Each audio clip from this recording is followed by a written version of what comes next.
All right, good morning, Omaha.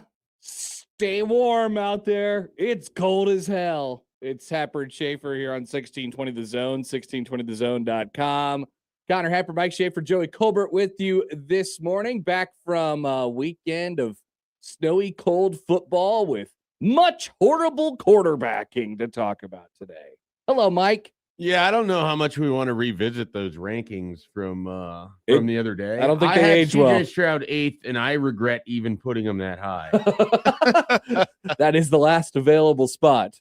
We thought so, but honestly, I mean, Jarrett Stidham, you're going to throw him up there or something? Stidham, he might be there. Play. Stidham could have been 8th. I mean, CJ Stroud was worse than most emergency quarterbacks. You can make another spot for broken ankle Bo Nix.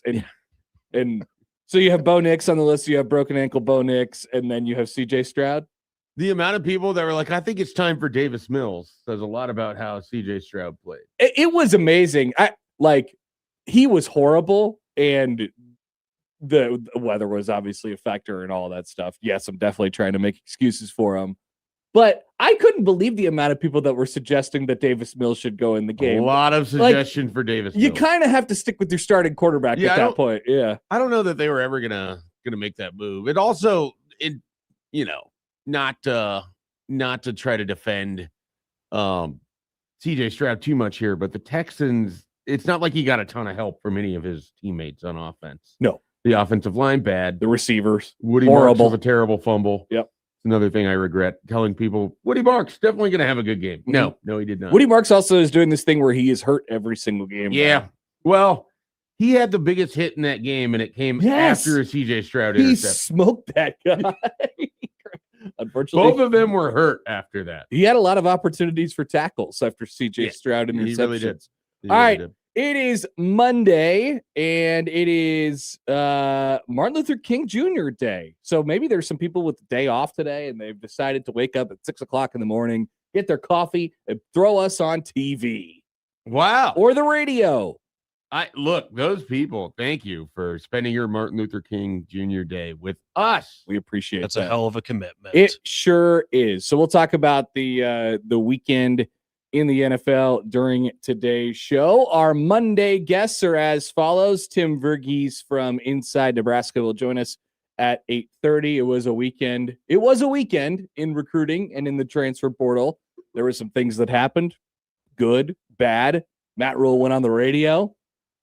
Good, bad. There's a lot of different stuff in there. We will play some audio from that radio appearance on Friday. It was funny. There was a lot of stuff that happened on Friday, like after we got off the air, obviously. And then everybody just stepped aside for the weekend of the NFL, which probably smart. Yeah. I mean, I certainly didn't mind that there wasn't any major news that had to be followed. It felt by 10 a.m. Saturday, maybe it was more 11 a.m. Saturday. All the Nebraska news was largely out of the way for the weekend. Yep. So, and here we are. Sorry, just realized I forgot to mute my computer. Michael Brunts will join us at 9:15 today. That's the lineup, powered by the referees at John Higgins Weather Guard. We want to hear from you all on the show, 402-951-1620 on the Prairie Flower Casino Zone hotline. You can call or text that number. Tweet at Happer and Schaefer, at Connor Happer, at Mike J. Schaefer, at Joe Warcola on Twitter. Email Connor at 1620thezone.com, Mike at 1620thezone.com, and the newly debuted and minted Joey at 1620thezone.com. Yes, sir. Look at this. wow. It's not a new inbox. It's still the same inbox. Just you could type a different thing in and it goes to the same place. Yeah, that's got to be exciting. It's amazing how emails work. I bet Joey's excited. I'm thrilled. All he saw this weekend and to debut his new name for his inbox. Joey at 1620 The Zone. New alias for Joey with his email. Send me any Rich Bisaccia updates because I have zero hope that he is kicked out of Green Bay. Yeah, there's a lot of coaching movement, and all of it was just an extension for Matt LaFleur, and that's good news for your guy, Rich. Yeah, you should be. You're cool. It is good news for him. You're cool with the LaFleur extension, right? I'm fine. I just hope they give him an ultimatum and actually make some changes That always to ends his well. staff. We'll see what happens. We will see what happens. So email, text, call, all of those different things. And of course, we say good morning to the YouTube streamers today. Thank you for joining us today, and we appreciate you all as always. I just checked. I need to do a better job at checking this over the weekend. So one of the topics, obviously, we'll talk about today is your undefeated Nebraska basketball Cornhuskers. We got a tweet from Scott after the game or during the game on Saturday, and guess what it said? I forgot about the phrase already. Casual brutality. Some more casual brutality from Nebraska basketball. That's 1 seed projected Nebraska basketball. Sam just dropped that on Tuesday. I think it was Wednesday last week. I believe that's right. It certainly described what it looked like on Saturday too. Yeah. Just, the ease going at which through their game, and then all of a sudden you realize Rink Mass barely has to play. Price Sanford's just on an absolute heater. They make murder look easy. Yeah. They really do. Casual brutality. They really do. It's fantastic. So we will talk about them as we go on throughout the show today. Like I said, elsewhere, Matt Rule comments on Mike Eckler in the impending departure. Still seems like of Mike Eckler. Nothing done in that category yet. It doesn't seem like, but sure seems like he's not coming back. Doesn't feel like he's coming back here. No. And obviously been that way for a while. Yeah, obviously USC is the front runner in that category to land his services. Matt Rule said a lot in a 3-minute and 12-second answer about Mike Eckler. We will play it in its entirety because I feel like it's worth hearing today during the show. Also, the running back room. He comments on that. He did not say we're going to go out and get a running back. He did not say that. He said exactly the opposite, in fact. So we'll have that today on the show. In the portal, Nebraska lost Andy Berberia. Not necessarily a portal thing, right? Oh yeah, that's true. I apologize. That was a big thing over the weekend, where it's like, why didn't he sign? It's like, well, I think his signing day would be coming up in February unless he was enrolling early, which we will discuss. He was not an option. Yes. So I apologize. No, you're good. Not the portal. I saw a lot of that, and so I figured stem the tide. But in the portal, they did not get Terrence Green. He may have been in the state at one point in time, but was not never got to Lincoln. No, never got to Lincoln. So that's fascinating. We could discuss that. Nebraska basketball with casual brutality over the weekend. As you wake up this morning, you will see new bracketologies come out. You will see the ranking set for the AP poll come out at noon today, and it will show that Nebraska basketball has the highest ranking in school history, above number 8 somewhere. It could be 7, it could be 6, it could be higher. I don't know. And you will likely find that the bracketologies will have Nebraska as a 1 seed. My guess would be, let me check the bracket matrix right now. So I guess Lenardi, who comes out on Tuesday, will still be a 2.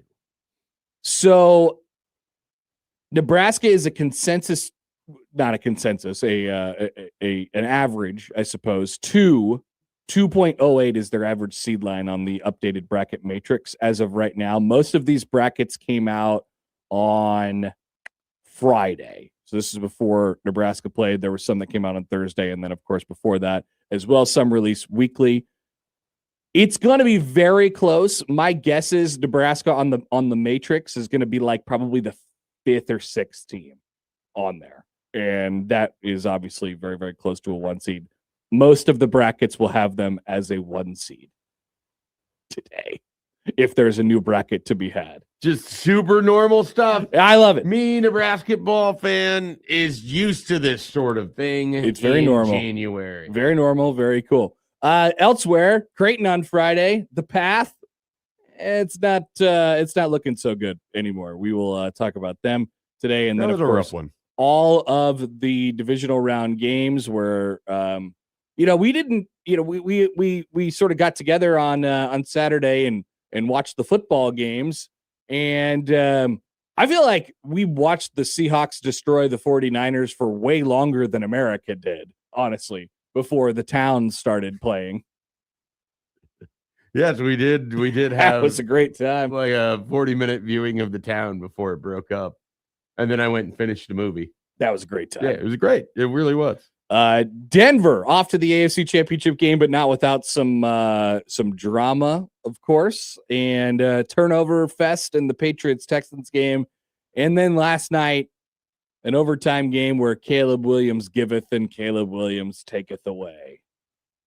What an incredible throw, though, to tie the game. I was so mad when he completed that.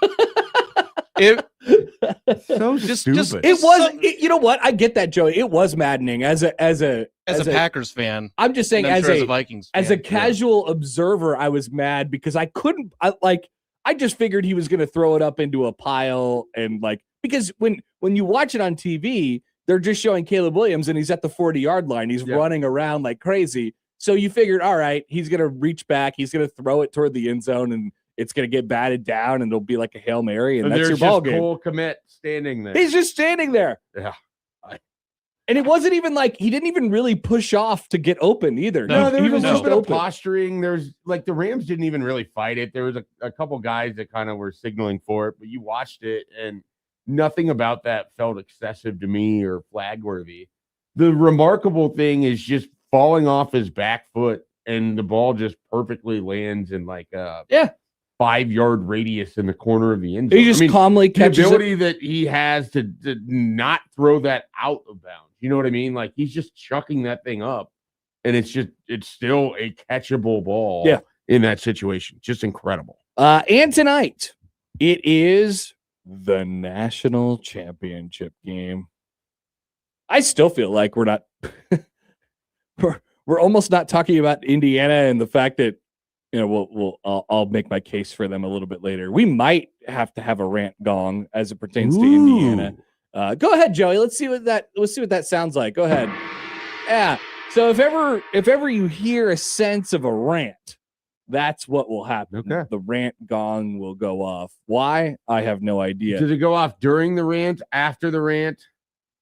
Does it sound like if you know a rant is coming, or you like Joey hit the gong and then you go into it? Maybe it could work out like that sometimes. If I sense it, I'll if you sense it, if you start to sniff it a little bit, is Joey in control of the gong, or can I say Joey, we need the gong? You can, and he can, and I can also physically control it as well. Okay, because I have a mouse over here. All right, which is fantastic. I also can play things like this. What? Which is awesome. Which is when I was confused one time in a call during a basketball game, which is what I do a lot. Is that your voice? That was me. Yeah. Yeah. That was what? This is higher pitched than we're used to. Yeah, I was that confused. What was the call? It was a horrible call in the Baylor-Creighton game 2 months ago. One of the many bad calls in that game. Yes. That wasn't even the one where John freaked out and went virus, as he says. That is what John would say. John Bishop, a very happy person this morning. But no, we'll talk about Indiana and Miami, I suppose, as well. And who knows what else we dive into today on the show. Glad you're with us, everybody. We are off and running on a Monday here on Happer and Schaefer on 1620 The Zone.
Forgot to mention this. We can talk about it later. Nebraska is adding a sport. In 2028, they will start in competition women's flag football. First sport added in Nebraska in over a decade now. And this is like Matt Rule's dream. And yeah, this is definitely a thing that was spearheaded by him, picked up by Troy Dannon. There's a reason it appeared in the Husker games. And the Husker games. I forgot about the Husker games, which you are dead now because of the never spring forget game being about the back. Husker games. The spring game is back. March 28th. People forget March 28th. It'll be snowing. That's the spring game? Yeah, that's when they announced it. Yeah, he said they're going to move everything up. They're going to start spring ball in February. Oh, wow. They're going to be one of those programs? I totally missed this. So they're going to start spring ball in February, and they're going to play the spring game, which exists again on March 28th, which is apparently the weekend of the Elite Eight, the Sweet 16 Elite Eight, the day of Elite Eight games. What if Nebraska basketball plays the same day as the spring game? So that's what everybody said, Joey. They were like, "Oh my God, what if it happens on the same day?" I say, awesome. Yeah, then we don't have to care about the spring game at all. Who finds this problematic? It is not problematic. Well, the good thing is the Saturday games are the later games, and Sunday is the early games. That's kind of how they do the Elite Eight. That is true. It's like, what, 4 and 7 or something like that? Something like that. So you're right. So play the game at probably 11 or noon, and then just get it out of the way. I was hoping that we could just delete the spring game from our I'm okay that it exists, but I was hoping that we could just not. They had a chance to delete it from existence, but then they did the Husker games last year, which only reinforced that they should just bring back the spring game. Instead of just like doing nothing, and people would have been like, it wasn't that bad. They did something, and it was that bad, and now they course corrected into doing the spring game. Think about how cold and windy it's going to be. It's going to be, it'll be like a midweek college baseball game. Yeah.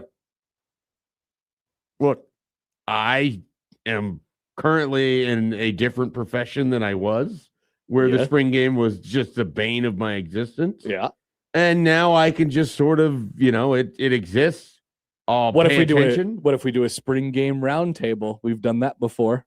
If you would like to, I'd be more than happy. It's not my call. Yeah. I just know that we won't be putting together a list on this station of who is visiting and who is not visiting, and then have to take photos of who is visiting and then confirm who is not visiting. I'm okay with that. That should be like a punishment for you. Like, no, if you have a really bad take, we'll give you a camera, and you'll have to write a recruiting update on the website or something like that. Like, you'll have to actually do it. No, because it'll attract attention, and then they'll want that done more. Then they're going to keep asking for bad takes. No, I don't accept. All right, we'll figure out something. Do not accept. We'll figure out something. Speaking of takes, Matt Rule on Friday went on the Husker radio network. So there is this impending Mike Eckler. I would call it a situation. It's a full-on situation at this point. The expectation is that he is not going to be here next year after 1 year of drastic. Before Matt Rule says what he's about to say, and you'll hear it, it should be noted that, because it might not sound like it in this clip that I'm about to play, Mike Eckler drastically improved Nebraska's special teams. If you take the whole thing, Nebraska was one of the worst special teams efficiency teams in the country for a long time. And then Mike Eckler showed up, and all of a sudden it was one of the best.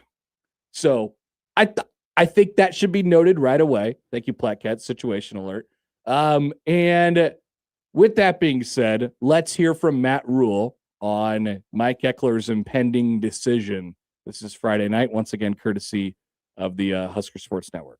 You mentioned Coach Eckler, and he obviously has some decisions to make.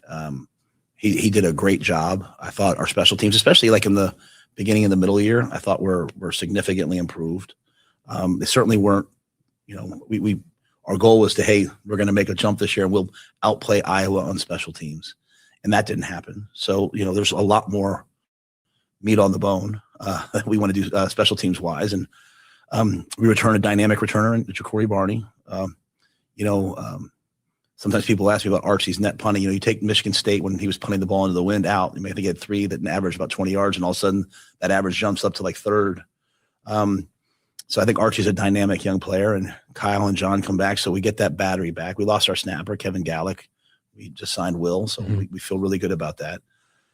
And I'm grateful to Mike for what he did. I signed Mike. I brought Mike Eckler here, and he told me he wanted to be here in the state of Nebraska. He's from here. This is where he wanted to be. As I said the other day, during the middle of the year, we were really pleased with what happened. So what was going on. So we signed him, offered him a long-term extension, and make him the first or second highest paid special teams coordinator in the country. That came from Troy. And so if he doesn't want to be here, I mean, that is what it is. I think this is a special place. I think this is a great place. But I also think this is a place, where, to get it done here when there's a lot of people always looking at you, there's a lot of opinions, there's a lot of things. You better have guys that are in the foxhole with you. And if someone's 1 foot in, 1 foot out, that's not my issue. That's their issue. And so what I do appreciate about what Mike's done is he's a really good man and he's a really good coach, and he's taught me a great system. If you look back to the year, all the times I talked about Eck, I would talk about how great of a teacher and coach he is, and how the teaching progression is the best I've ever seen. So we'll keep that, right? So, he brought Nick Humphrey here, who played from at Tennessee, worked with him at Tennessee. Josh Martin has been here. And I think the secret weapon we've had has been Brett Maher. People might think Brett just does the kickers, punters, and snappers, but man, that guy, he really, really understands special teams. So if and when Eck leaves and moves on, those 3 guys will take over in some form. We won't change anything. We won't bring anyone in from the outside, because the system we have internally is way too good. And we'll just have to do a good job next year of making good decisions. I mean, you can't bring every ball out of the end zone. You can't try to hit a home run every time. We have to be a little bit probably more disciplined in terms of some of the things that we do, because it's not about playing special teams for special teams' sake. It's about helping the team win. And that's if there's one thing we can do better next year, it's not for the glory of the special teams or of the special teams coach or whatever. It's for the unit. And so not everyone always likes that, but you build a team to win. You don't build a team for stats. And so we will have a really good group of guys who will take over the special teams if Mike leaves. And I think we'll be better than we were. All right. So I think he was really good for about 2 minutes, and then the last minute got a little wonky on him. I just don't know why. I just don't know why that last part there that you heard about the glory of the special teams. I just don't know why that has to be mentioned. Like I fully understand where Rule is coming from the perspective of, like, he is probably angry that he laid out a contract extension in front of his face and he's not going to take it, and he's going to go somewhere else. And they liked how he worked, and they liked the special teams performance this year. And also, I think maybe even equally as important, he's got to take it on the chin from, people like us who say, well, what's going on? Why weren't you able to keep him? I don't, like, I get it. I understand it from his perspective, but do we really need to do we're going to do this, but we're going to do it better. You know what I mean? Yeah, that's the part. And I tweeted about this after I heard about it on Friday, and it's just so unnecessary. Like, this is part of the thing with Matt Rule sometimes, is just like he takes it up to a point when he's talking, and then he just, like, he wants you to believe him so much that he just says a little extra that just doesn't need to be there, and then will get held and used against you. It's like when you talk about ball security, but then you play Anthony Grant in the fourth quarter against Minnesota. When you talk about being a fourth quarter team and you've never established that in the totality of your however many games he's had at Nebraska so far. When you say that when you say that Ed Foley's going to fix it after we've got the right guy for special teams, and it's like game 2 in 2024. and we're going to fix it. And then you get progressively worse throughout the rest of the season. Just like there's this need in him to make everyone else feel like it's fine. Yep. We've got this. We've got this. And at some point when it's always the opposite, you're just going to push people away. And I think we're sort of already there. You combine that with like the needless kind of petty comments. That's the thing that and it's just bothers me. like as someone who had at least a small amount of information sort of coming into the week before it really blew up, which was Mike Eckler turned down a contract extension. If he leaves, it has nothing to do with money. And it's almost entirely wants a bigger role that Nebraska was just never going to offer. You could have easily had this sort of like, he's got a decision to make. We appreciate everything he's done here. We've gotten better on special teams. There's a way for us to go forward with what we learned from him, and we appreciate that. We'll see what he chooses to do. Yeah. Boom, done. And he basically did say that, but wrapped then he up, just and then he kept get going. done with it. It's just like this. And some of it I think is we're getting more of this because it's spiraled on him a little bit. Yeah. It's no longer like standing up at the pulpit and leading the masses. Now it's like I've got to rally the troops and I have to pull some people back into the fold. I think that was one of the things at first. You remember. And this is a unique situation where I think I think he's really frustrated. He feels like he got duped. Yep. And the little that I know, I think it's probably fair for him to feel that way. Unfortunately, there's feeling that way, and they're saying what he did on the radio. Yeah, like I said, he is understandably frustrated by this entire thing. I get it. There was when Trev left, he was like on vacation or whatever. He was playing St. Andrews or something like that, and that video he tweeted out that video of God made a farmer and all that stuff. Whenever there is some sort of a panic moment around here, they happen a lot. Schaefer and I used to talk about instances of panic. All right. There are a lot of them. And frankly, I think there are probably more than a lot of other places in the country. We probably panic over the smallest things. Nebraska loses a recruit. Nebraska loses a commit. A transfer portal guy doesn't quite make it here. It's like, oh my God, because we follow it day to day, closer than a lot of other programs in the country. And if you do that, and if you get sucked into the every single day, the totality of it is there's going to be 4 or 5 bad days in a week, and there might be 2 good ones as far as like the information is concerned and what people take from it.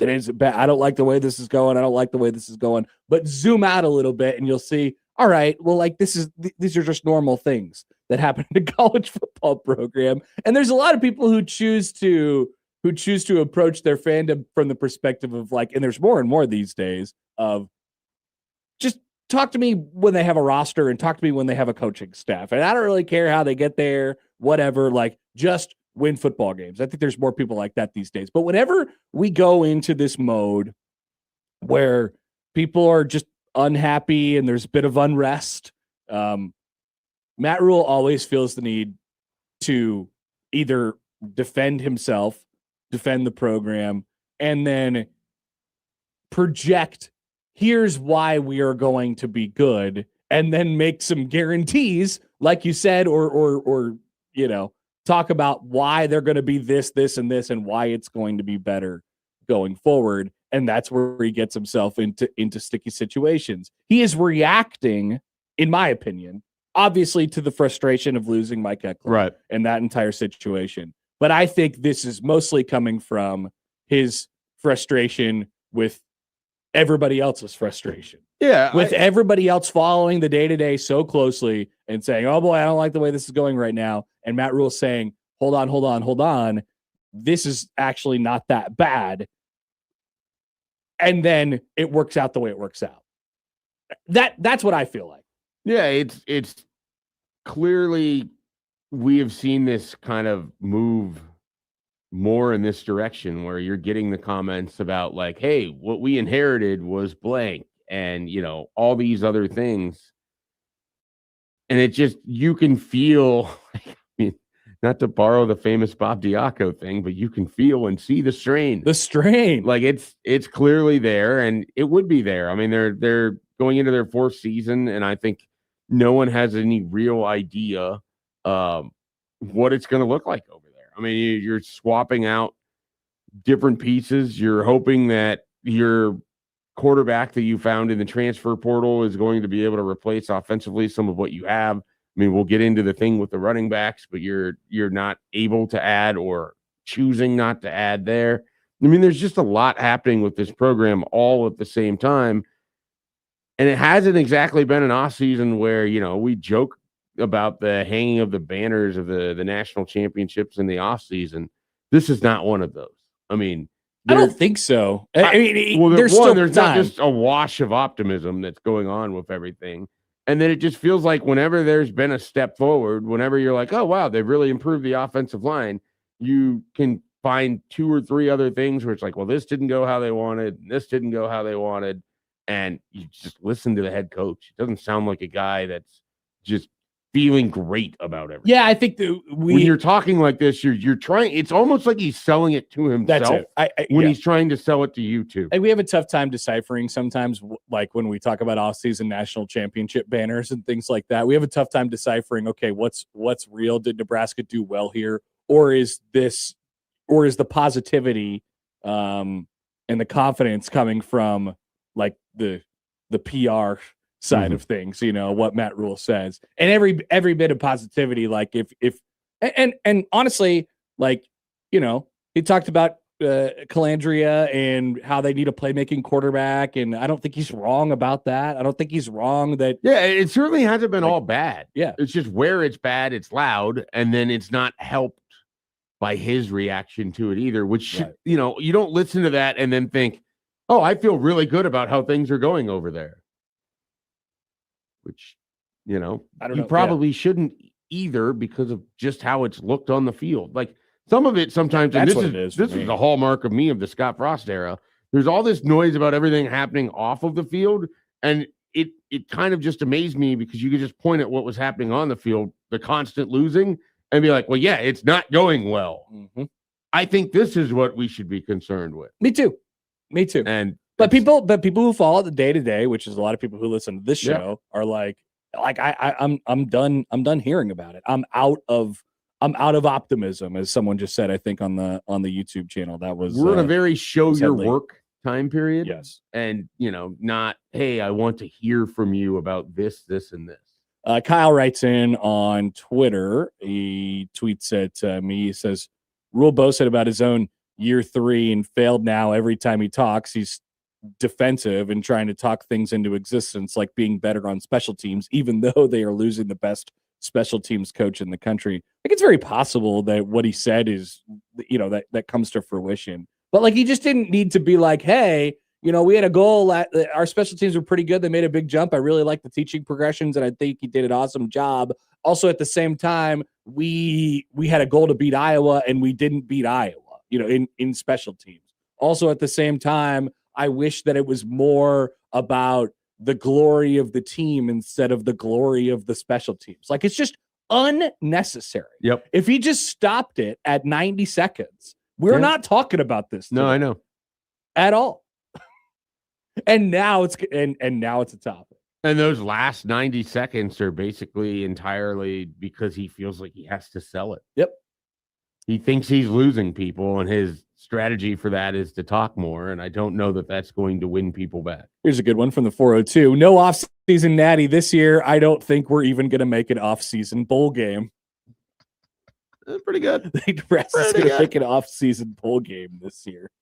Maybe the Detroit Poop Bowl, as I call it all the time. What is that? I don't. Whatever that. The game above Quick sports. Game above sports. It used to be the quick lane. Game above sports, or as I call it, very mean, the Detroit Poop Bowl. All right. So I want to get your guys' thoughts on that and how Matt Rule feels he has to sort of defend everything. Speaking of defending stuff, he talked about the running back room. We'll get to that a little bit later on in the show. Plenty more Husker football related. And yes, we will get to the state's darling, the undefeated Nebraska basketball Cornhuskers, as we go on throughout the show today as well. So beautiful. But let's take a break. So Coming up pristine. next, our man of the weekend on 1620 The Zone.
Okay, got a couple reminders for you. First of all, you can enter online 1620thezone.com to win a couple of awesome prizes. Number one, the Journey Show in Lincoln, the Final Frontier Tour, which is April the 9th at Pinnacle Bank Arena. You could win tickets online, 1620thezone.com there. And also at 1620thezone.com, of course, the Chris Stapleton Tour, which is coming to Lincoln on October 7th, the All-American Roadshow Tour. So those are online giveaways. And don't forget, this week, well, don't forget because I'm just telling you for the first time, we will have tickets over the next few days to both the Omaha Supernovas on Thursday and the Creighton game on Wednesday against Xavier. It's a Creighton Xavier week. Creighton Xavier women tomorrow. Connor Happer and Josh Peterson on ESPN Plus. You can find us there. Yeah. Wow. We haven't decided if we're going to wear suits yet. Which one of you is in which role? Josh is the play-by-play man this time. Okay. Yep. This is the first time I think we've done a game together, I want to say. But yeah. And so this will be on Tuesday? This will be tomorrow. Yeah. Oh, I am excited. I'm going to throw this on. It'll be a great broadcast. I won't know anything going on, but I'll know the people on the call. We'll tell you what's going on if we've prepped enough. Fair. Which I think we will. Okay. Well, I know that you will. You're both professionals. We are. We are professionals. Thank you for saying that. Some people don't think that, but we are. I think that. Man of the weekend. So we're getting into the groove of this show a little bit. We're gonna come up with. By the way, I never heard back from our music man Ian on the open for the show. We'll get back on that one today. He's working on it. Probably. But we're gonna come up with a good open for this one.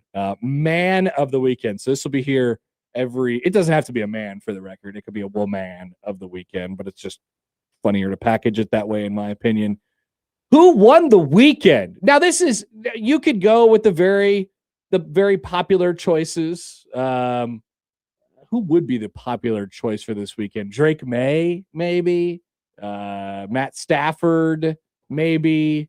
Sam Darnold. Oh. Are you doing it?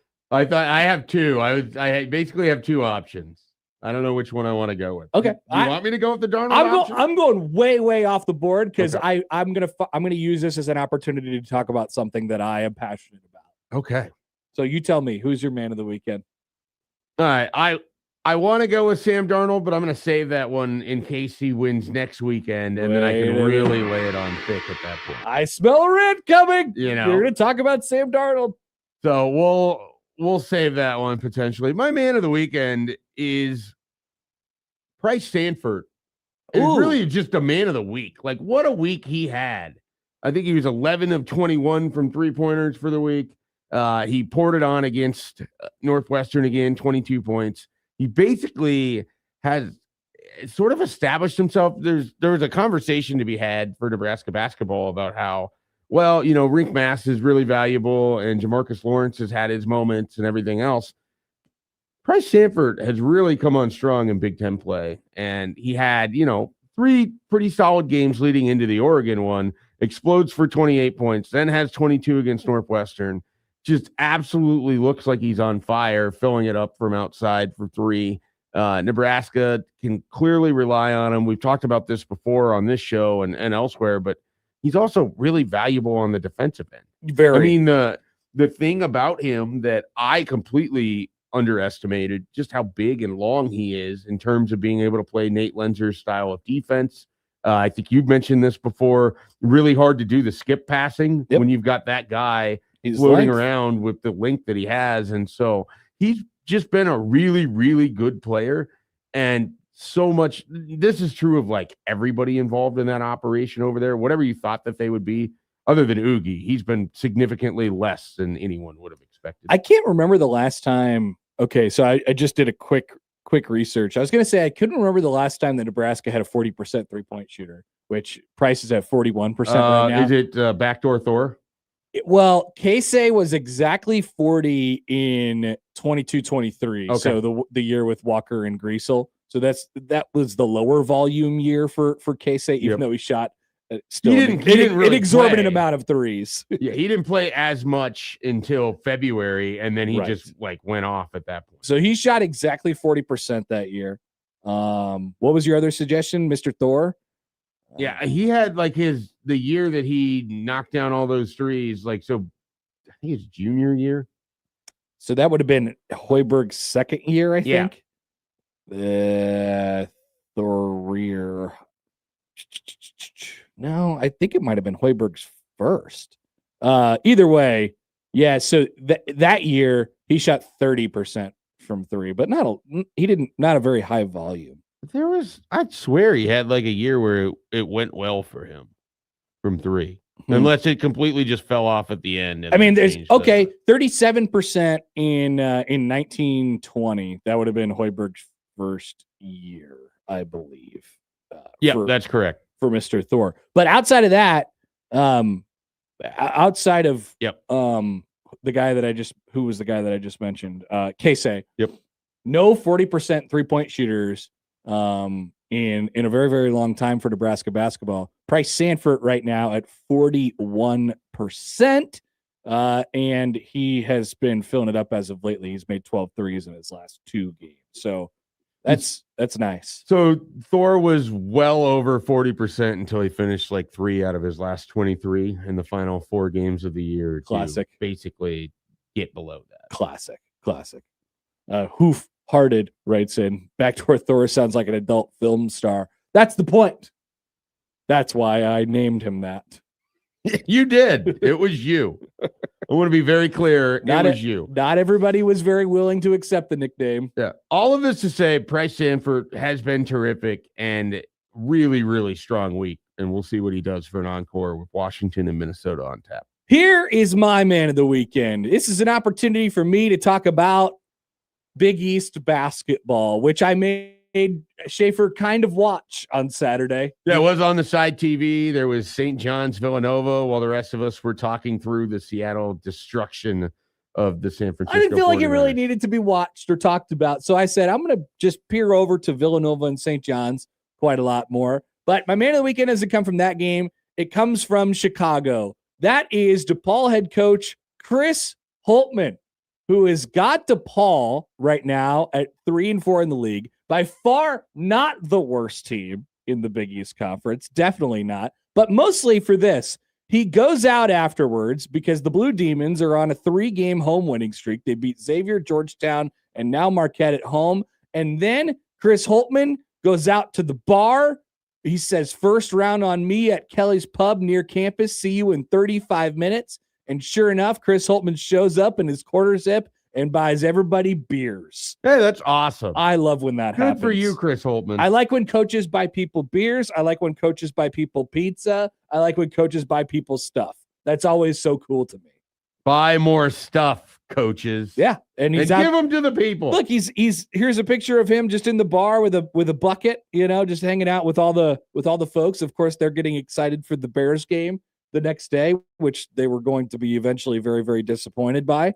And he makes DePaul basketball at least serviceable. So nice job, Chris Holtmann.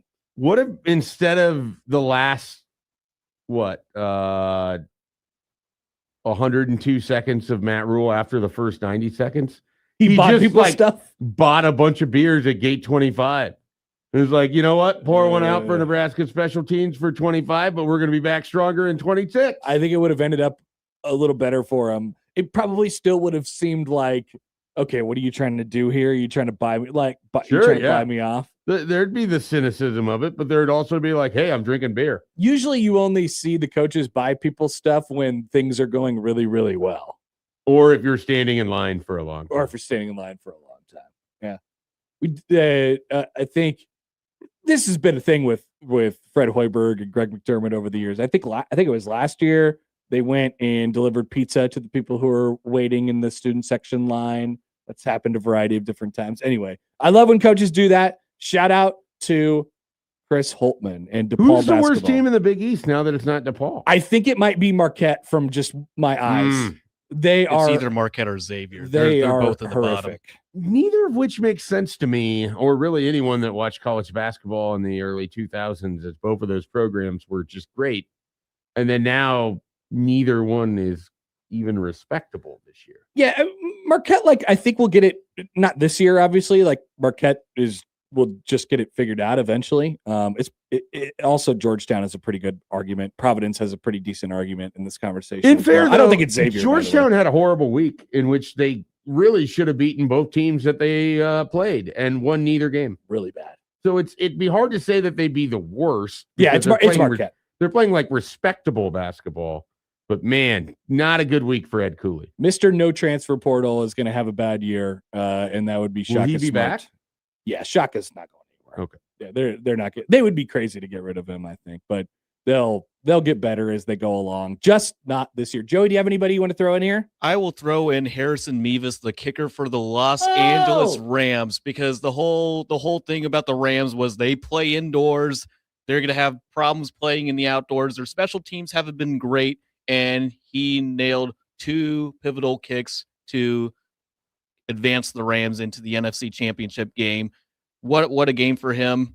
I know he only kicked the ball 4 times, but he got the points when they need them. Oh yeah, he was great. I mean, did you see he was this? unbelievable. Did you see the scrambled interview at the end of the game? No, I missed that. So apparently he said a bad word, and then like NBC tried to bleep it by just like scrambling his audio.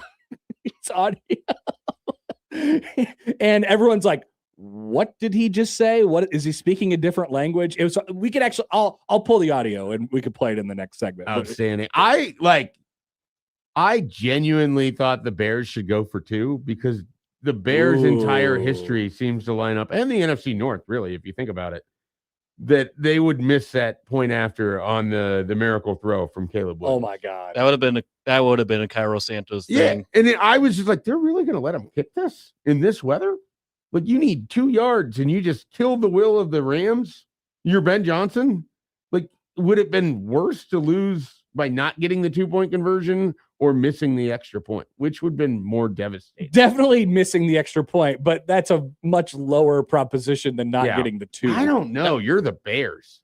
That would have had the vibes of the. If it was Jaguars game from if years it was ago. the Vikings, I would not with Will Reichert, because Will Reichert is the best kicker in the NFL now. But honk.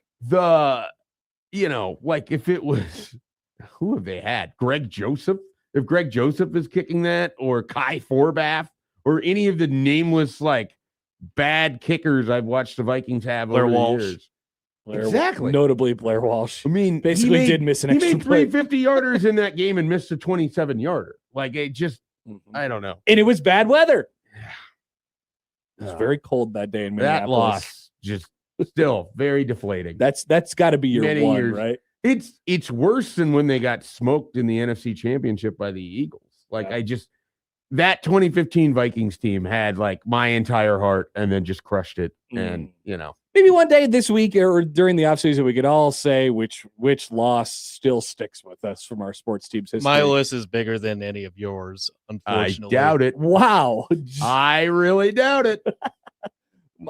I feel like mine, really sucks.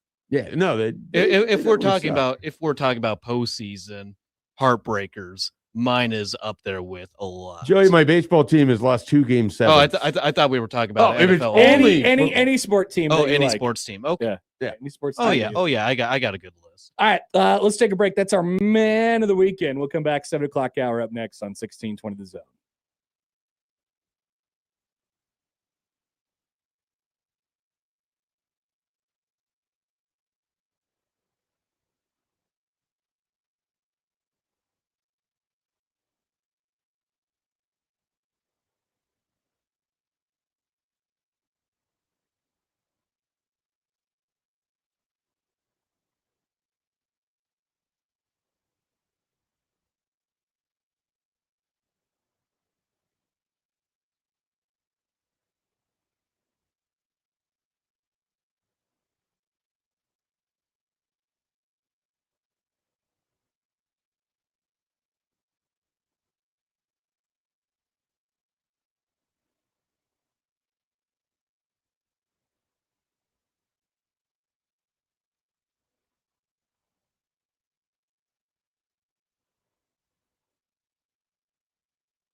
All right, welcome back.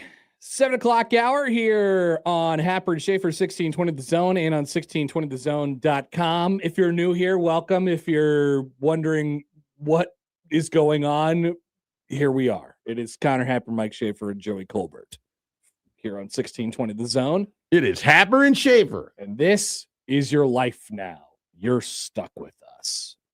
And although many people wouldn't view it this way, you're stuck with Nebraska basketball being one of the best teams in the country. I like it. I cannot wait until the rankings come out today.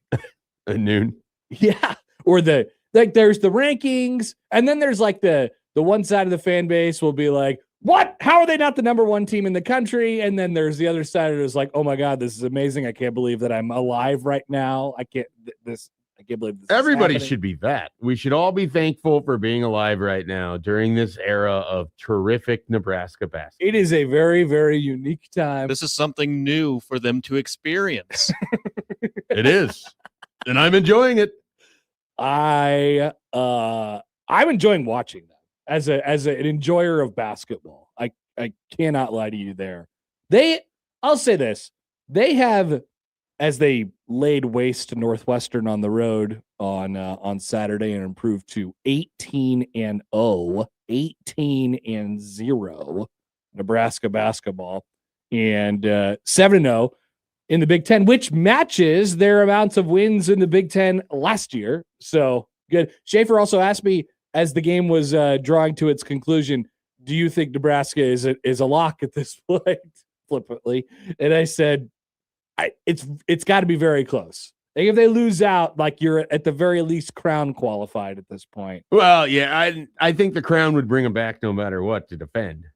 Oh, definitely. I almost wonder if the Crown would like Nebraska to play the winner of the Crown this year, just a game after, regardless of what happens with their season. Well, if they win the national championship, you could really make it that way. That would be amazing. That way we don't have a thing like we did this year where, the Crown winner gets to just ride an automatic 4-game winning streak going into the season. Pretty incredible. And all those different things. But 18-0, 7-0, metrics update. They are number 13 on KenPom. They now meet the top 25 offense, defense, adjusted efficiency metric, which means that they're technically eligible to win the national championship. They're good now. So congratulations. No, it's not just the metrics. Watch the basketball and you could tell they're good. I think they have turned themselves, people are going to love hearing this. They have turned themselves into Iowa football. Interesting. Okay. And I promise you, I mean this in the most complimentary way possible. Okay. So please don't be like, oh, well, here goes Happer about to say some backhanded compliment about Nebraska basketball. I mean, they wouldn't say that if you didn't do it so much. This isn't that though. This is not that. They and people who have listened to me before, they know how much I respect Iowa football and how much I enjoy kind of watching them. Nebraska basketball does not screw up. They don't make mistakes. They make you pay for everything.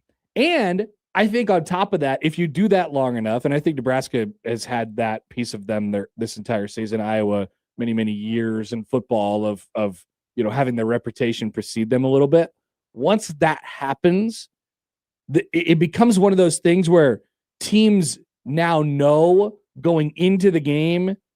So the reputation, it precedes them. And the difficult part about playing a team like that is that if you do screw up, it's going to mean more. And you know it going into the game, right? So there's a certain extra pressure in playing Nebraska basketball right now where, oh boy, we're down 5 and things are slipping away from us. And here they go. They're starting to make a couple threes or they're really tightened up on defense and things like that. We are in big, big trouble. And, you could feel like, and I think this was somewhat the game on Saturday against Northwestern, you could sort of feel like you're hanging in there against Nebraska basketball. You're down by 5 and then you blink and you're down by 15.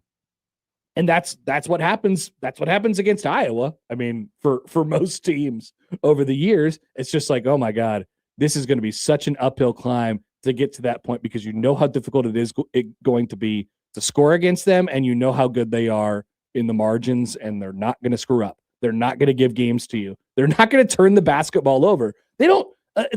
They do a pretty good job of like getting explosive stuff on defense as well. The basketball equivalent to explosive plays, turnovers on defense as well. Like they have a pretty decent turnover rate, but not as much as they don't turn it over on offense. They just don't mess up. And so, like, once again, this is not like me saying, well, they just don't screw up and haha, like they're just not very good or anything. Like, I'm not saying that at all. I love teams who play like Nebraska basketball. This team is so enjoyable to watch because of the reasons that I just said. Yeah, it's interesting because what did they finish with 5 turnovers on Saturday?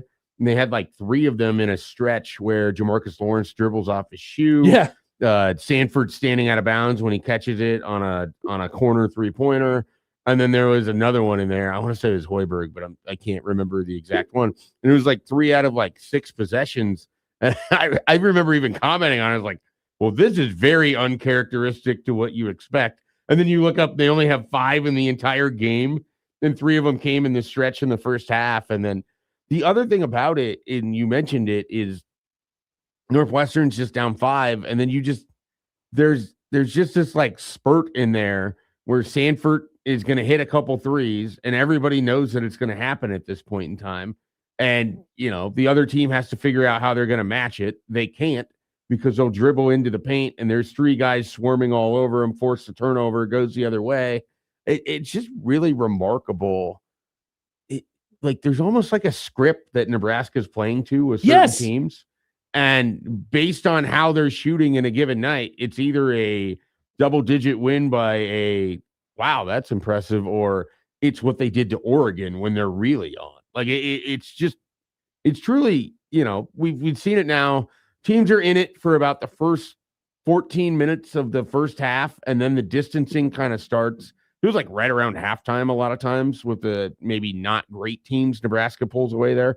And then the second half, it's just this lengthening of the distance. It's like watching an amazing horse at the Kentucky Derby just pass the field, not pass them. They don't actually pass the horses, right? But you know what I mean? Like they just separate by such a large amount by the end. The other thing is too, like when Northwestern, they actually get stops on defense, or they force the rare turnovers. And this has been a thing in Nebraska's games all year, like you said, kind of playing to the script a little bit. They also have an ability to not make the turnovers hurt them too much either, because they understand that they're really connected on defense. Teams don't get transition on Nebraska. They're really good in transition defense. Yeah. They don't.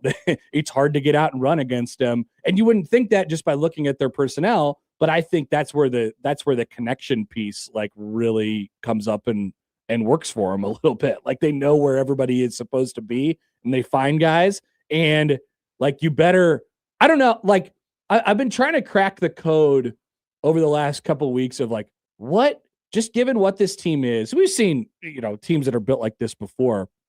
Maybe Nebraska's doing it better than most any of them that we've seen, right? Like this type of team being 18-0 and being a contender and all those different things. I'm trying to crack the code of like, what would give them the most issues if Nebraska plays to their script, if they play a generally normal game, right? Like they're not crazy turning the ball over, they're not missing every shot. Like they play a normal game. What is the thing that gets them the most? And I think, and here's the thing about the Big Ten this year, I just don't think there's really any of these teams that exist.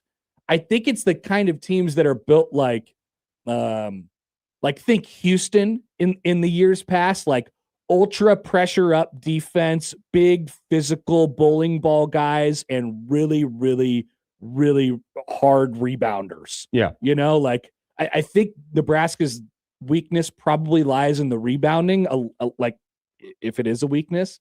And so I think that's the image in my head. But other than that, I mean, they have answers for everything. They have answers for everything. Yeah, and maybe it's just because the way that it ended a couple years ago, and I think this is a better version of that team in a lot of ways, but they still don't. Nebraska doesn't have like a true rim protector.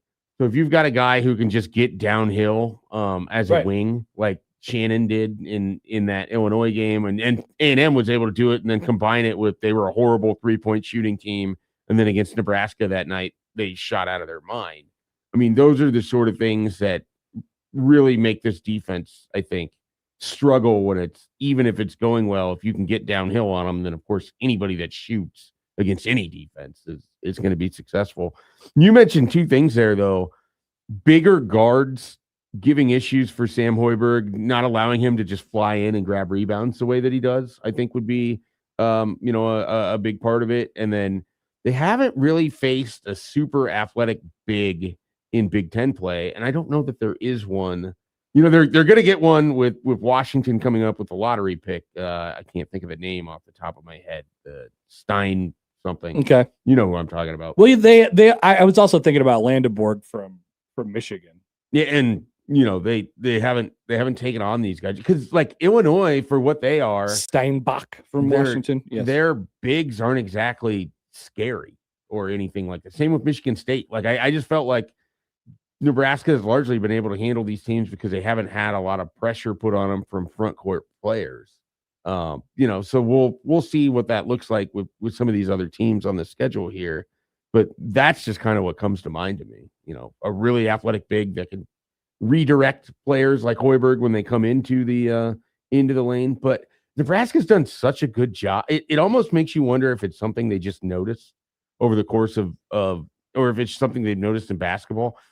Nebraska makes a ton of reverse up and under layups. Yeah. Like a ton of them. And I have really good finishers. I am not used to seeing, that you're not used to seeing at Nebraska. No. I mean, you're used to like wondering why they can't finish around the rim. Yeah. And between Hoiberg and Frager and Sanford, those three do a tremendous job of getting up and under reverse layups on teams.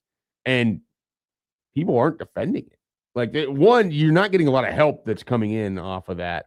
And two, they get it and they have the angles right off the backboard every time. Yeah, they don't I was trying to think in my head anecdotally, like if they don't get to the free throw line very much. No. and that's because I think they're really creative finishers. It's a really, really skilled They're team. A very good passing team, which should not be underrated in any of it either. I mean, there was even Berke had a couple passes this week where he had a terrific backdoor cut one against Northwestern, and then he had an outstanding feed that set up a 3-pointer against Oregon as well. So, and I mean, they're just kind of in their bag sometimes offensively. We could go down the list and just say all of the impressive things, and frankly, like I think we said this at a certain point last week. Like, obviously, when the rankings come out today, and it'll be the highest ranking in school history, but we can go down the list of all of the impressive things. They're pretty dang good at everything. They do a good job at minimizing their weaknesses because of how good they are at everything. I don't know what else there is to say after every single game other than this thing is a machine, casual brutality, and they are really, really difficult to play against because they execute everything. And so I made the comp to Iowa football. I mean, that's what they've been doing for years, obviously with a limited offensive ceiling, which is not the case for Nebraska basketball because they are certainly capable of shooting the three really, really, really well when they're on. So maybe the right comp is Indiana over the last couple of years. I just think the way that they execute is a marvel. Like, seriously, every coach in the country should be looking at that and saying, how do they get those guys to do exactly what they do on every possession? And I think sorry, what happened? I tried to stifle a cough and I couldn't, and it escaped, and now I need water. I think it comes from their general like just how they are, and that comes from the coach. His even-keeled nature and his ability to push the right buttons for this team is, I think, the catalyst for everything. Well, it's collective buy-in. And he absolutely has it, and he's got a bunch of old guys who are willing to do that, guys who have been in the system for a long time too. So I think he has the right ingredients. But the chef is cooking. Like he has pushed every right button. How much of it do you think is just contagious? Like you see Cale Jacobson diving for balls up by 30 and then 115 left in the game, and you're, a starter for Nebraska, and it's like, well, if he's doing that, then I'm doing this at this, and winning is contagious. Every coach ever will tell you that it all starts at practice. It makes you wonder, like, their practices have to be just super intense. A bloodbath? Yeah, like Iowa, the 2x4s that Jerry DiNardo talks about. Yeah, with the nails and everything. No, I mean, it's you have to assume that kind of competitive nature was born out of these practices. And again, like when Cale Jacobson started to get more playing time in the Crown, and then it becomes he had a really good Crown, and then it's like, okay, well, he was all set to go. He was going to go play at a smaller school and everything else. And I think Nebraska freed up some money and talked to him about what his value is. And at the time, it's like, well, this is kind of a neat story, but how much are they really going to utilize him? He's a really important player. He's very valuable for the amount of minutes that he gives you to play, 4 different positions. The only thing he isn't is a true center, and they will put him in to play center at the end of the first half to protect against fouls. And they did it last year. They've done it this year. He's really, really valuable in a way that I think is super unique to Nebraska. And so that's Fred too. I think having the vision to be like, yeah, I think you're going to be really, really valuable to this team. You're like a bigger Sam, It really is. They have Sam and bigger Sam. Different skill sets, but they have the same, like, just absolute drive. Like, I'm going to beat you for that ball, every single time. And to have both of them like that, it's just remarkable. That's the thing. And if you're playing against Nebraska right now, if like you get a little loose with your dribble, like it's in the back of your mind every single time. Like, oh, this freak is going to be all over me. You remember Steve Blake? Okay. I didn't know if he was a little bit like you wouldn't remember the Maryland, the Juan Dixon, those teams. So one of the things that Steve Blake was really good at was when a player would be coming up the court and then turn back to his coach and then signal for the timeout, he would pick their pocket before they could get the timeout. I see those. Famously did it to Jason Williams and to Duke. I haven't seen that work in a really long time, but it's not going to stop Sam Hoiberg. You know who's trying to do that literally every game? Sam Hoiberg, and I want to see him pull it off. It's going to happen. You think so? I mean, that would be like a plus 1250 situation at this point. I haven't seen that happen in a long time. Someone, I don't know if it's Rutgers, I don't know if it's Penn State, someone is going to be careless enough to do it, and he is going to make it happen. But he is going for it. Like, he's going for it. That's the for Oregon sure. Game, really, I think the guy turned back and was looking at Altman, and they were kind of a little slow on it. He was right there. Northwestern wasn't as close, but he's going for him. Couple emails here on the Equitable Bank inbox. Connor at 1620thezone.com, Mike at 1620thezone.com, and Joey at 1620thezone.com. Terry writes in, he says, hi, guys. Nebraska B-ball is like a boa constrictor. Grabs a hold of an opponent and squeezes the life out of him. It's very fun to watch, Terry. It is. Once again, I mean, I know there's this whole Creighton, Nebraska thing that everybody tries to make like, first of all, let it go. It's over. We get it. We know what's happening. But everyone should enjoy watching this team. Like, they just play basketball the right way. And I do think that makes a difference. Like, as far as, obviously, the fan base would love you if you're 18-0, no matter how you looked. But there is a certain thing about, man, I really like this team. I like the personality of this team. I like the style of this team. I like the coach of this team. The way they handle themselves, the way they talk. That is when you get that extra oomph in like a home crowd and stuff like that. Like, the fans have to like the team. Everybody, like, and nationally, it'll help as well. When people start to talk about them and think about them and put them in their brackets and all those different things, like, they'll say, and you'll start hearing it more and more this week, hey, I just watched Nebraska basketball for the first time all year this week, and I really liked it. I think I'm going to do it again. Like, you're going to hear that more and more. It's an enjoyable group to watch. Nebraska, they've had successful teams over the years, and I can't say that all of them have played a style that would be universally attractive to people. This most certainly is.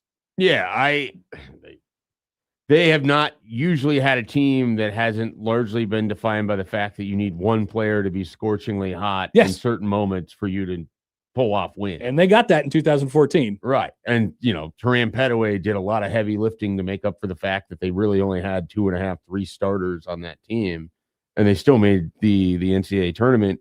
Here you have this Walt P for 3. Yeah, you have this wealth of players that you can kind of turn to in these moments. And like I said, it extends all the way down to like when Garcia is coming in. I know. And he's giving you the few minutes that he is, but he comes up big against Illinois and he comes up big in these other situations. It's like an implicit trust of when you're put on the court, you're representing the guys that played before you and are playing after you, and you're going to do it in the same way that they're doing it. So our friend Matt from Husker Hoops Central, he had a tweet over the weekend that I don't know how people will react to it. I guess I didn't read the replies, but he was like something along the lines of, this Nebraska basketball team is so let me just find it real quick so I don't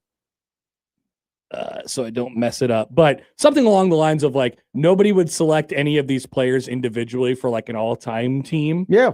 I think, all-time Nebraska team or an all-time basketball? All-time Nebraska team, I think is what he was talking about. Yeah. Because it's going to be really hard for me to not wax poetic about rink mass. He says the magic of the chemistry of this Nebraska ball team is that almost none of the guys would get picked if you're putting together an all-time Husker squad. I think the one that I would have the biggest issue with would be mass, but it's because I know how much it means to what Fred Hoiberg is building in total. And he's been very open about that since Mass arrived.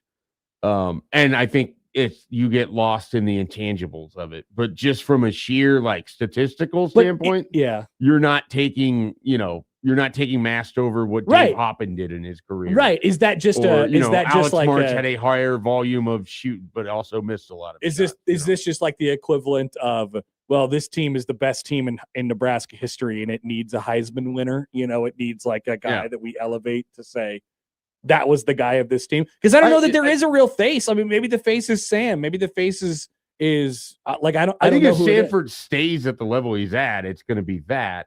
But I don't know that they have a first-team all-conference player. Like, would the coaches vote Hoiberg for that based on the fact they can't not bring him up in every press conference? Rink would get it, just like I said, based off of they won the league or got second in the league, and they need to have a representative on it. And he scored 14 points this week combined in the 2 games. He played 18 and 17 minutes. It's beautiful. It's everything you ever want because you're getting him rest.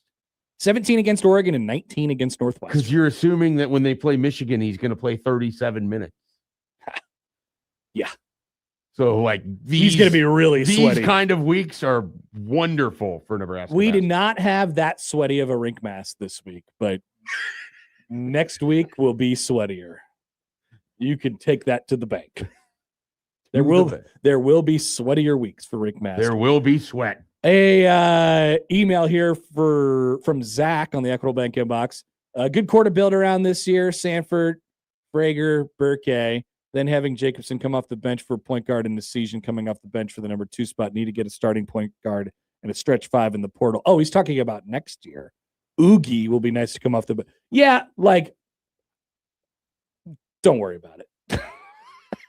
Sorry, not to discount the email completely, but I don't know. Like, next year, come on.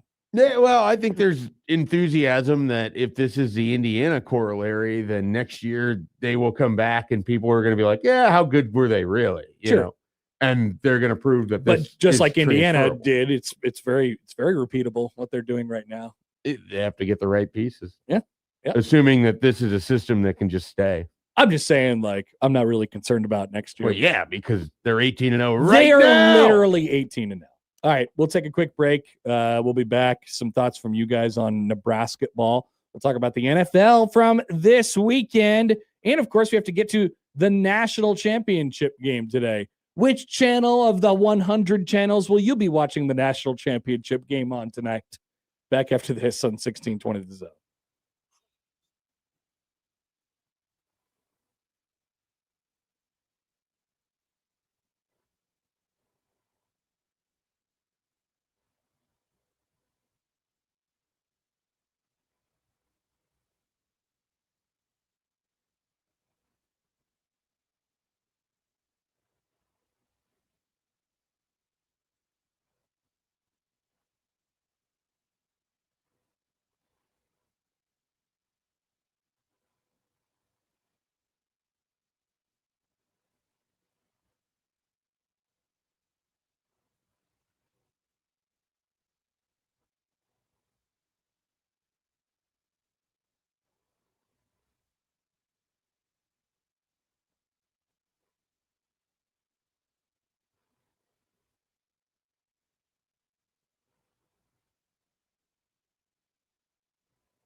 1620 The Zone has pairs of tickets to the hockey game on Saturday.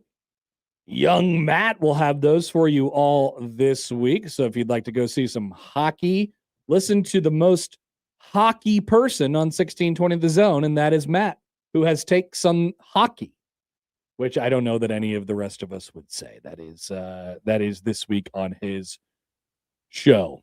To the NFL, controversy is abound. Instant replay, an opportunity for me to go on an instant replay rant, you say? Maybe. It's possible. I saw Gene Steratore tweet, and I was like, Gene, welcome to my neighborhood. I appreciate that. Rules analyst Gene Steratore? Yeah. I find it hilarious that the catch thing happened and Tony Romo's on the call, and the game where he was Des affected, caught it. Gene Steratore was the head official of that. Oh, he divisional round. was? Yeah, he was. He was the one that made the call that it wasn't a Did catch. not know that. You would know that, Joey. Classic. You were tweeting about refs still yesterday, right? Oh yeah, Sean Ockley. I saw his face and I'm like, oh, there's Daddy's boy. Did you know this? He has nicknames for all of the Trump style nicknames for all the refs. What is incredible to me with Joey is the stuff that I don't put a ton of interest in, like the schedule reveal. Yeah. Who's officiating what games? Joey's locked in on all of this. Yes. This is on my Wait till the feed. NBA playoffs roll around. He is in on the minutia in a way that I am not. Yeah, if the Celtics are in the NBA playoffs, then I'm deeply invested in the officiating assignments. Who's the anti-Celtics official that for the NBA? Is it the longest time? extender? I think it's Tony Brothers. Okay.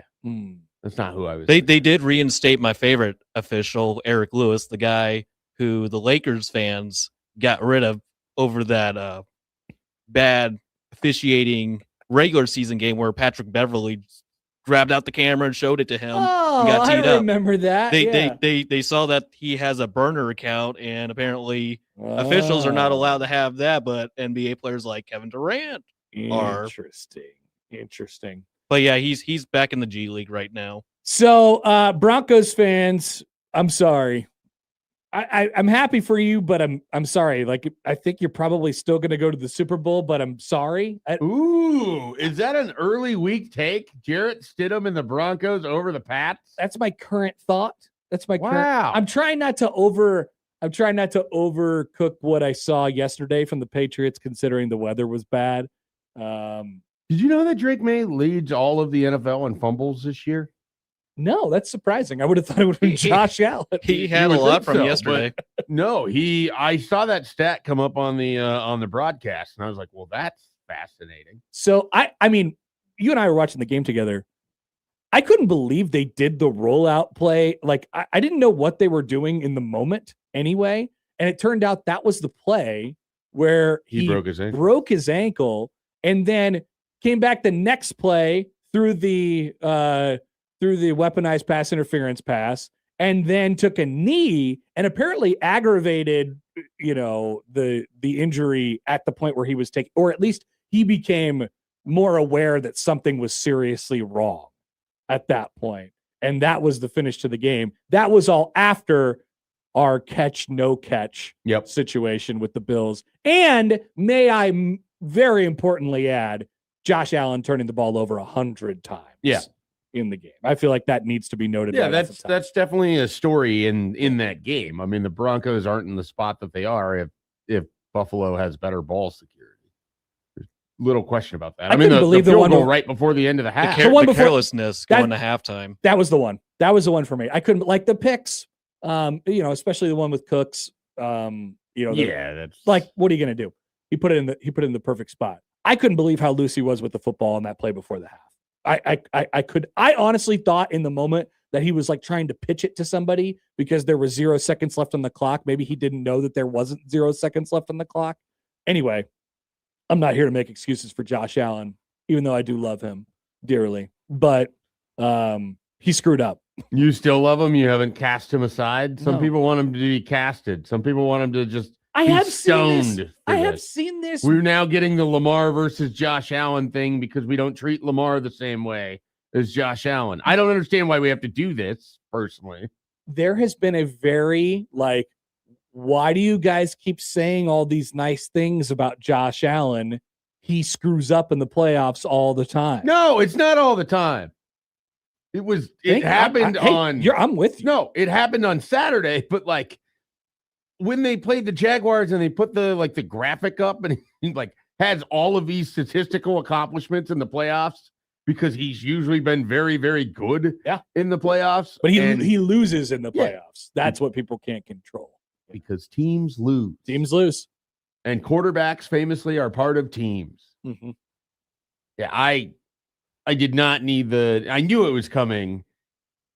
I did not need the discourse on, well, he failed another opportunity. Oh, yeah. It was wide open for him. As if, it's only Josh Allen and that's all that matters there. Should we talk about the no catch interception real quick? So here's the tweet from Gene Steratore that I was referencing. And this is what I've been saying about replay for a long time. He says, at some point when reviewing plays, the league should consider adding a speed threshold for anything involving the element of time.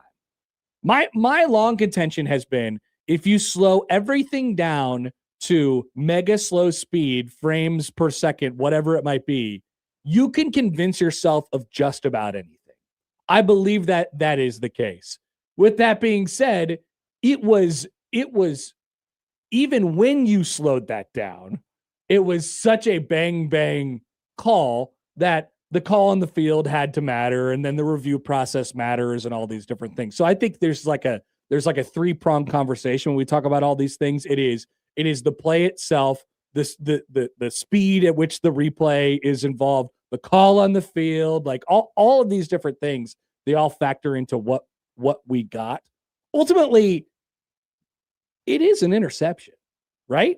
Like, I didn't feel like it in the moment, but watching it from every different angle at every different speed and all the different things, like I do think it's probably an interception. The thing that's really hard for me, though, is that with football, we've made it to where, like, if your knee is down, if this, if that, like, it'll be a touchdown. It'll be this. It'll be that. In that moment, his knee is down. He's being touched. So he is physically down, and the ball is not been taken away from him by the defender. But it's being possessed, like, by multiple people. I don't know that I wouldn't say that it was a 50-50 split of possession. I would definitely say that when Cooks had it, his knee was down. Because McMillan took it away on the rollover. Right. And that's when Cooks is already on his back. So for me, if it's anything, it should be a catch. Because his knee is down, and that's when you're declaring a receiver to be down. Ultimately, they didn't do that, and people are upset because it seemed like they didn't review it. They made the decision that it was every turnover is reviewed.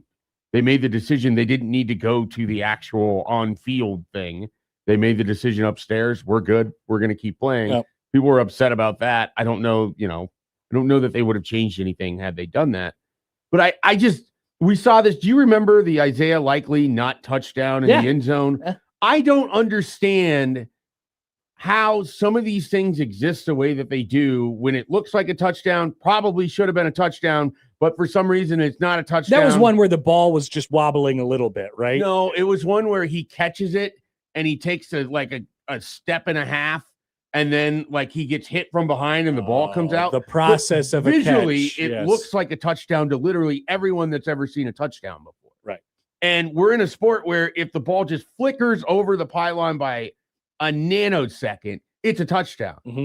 But you have to possess and all these other like made up phrases to be a catch.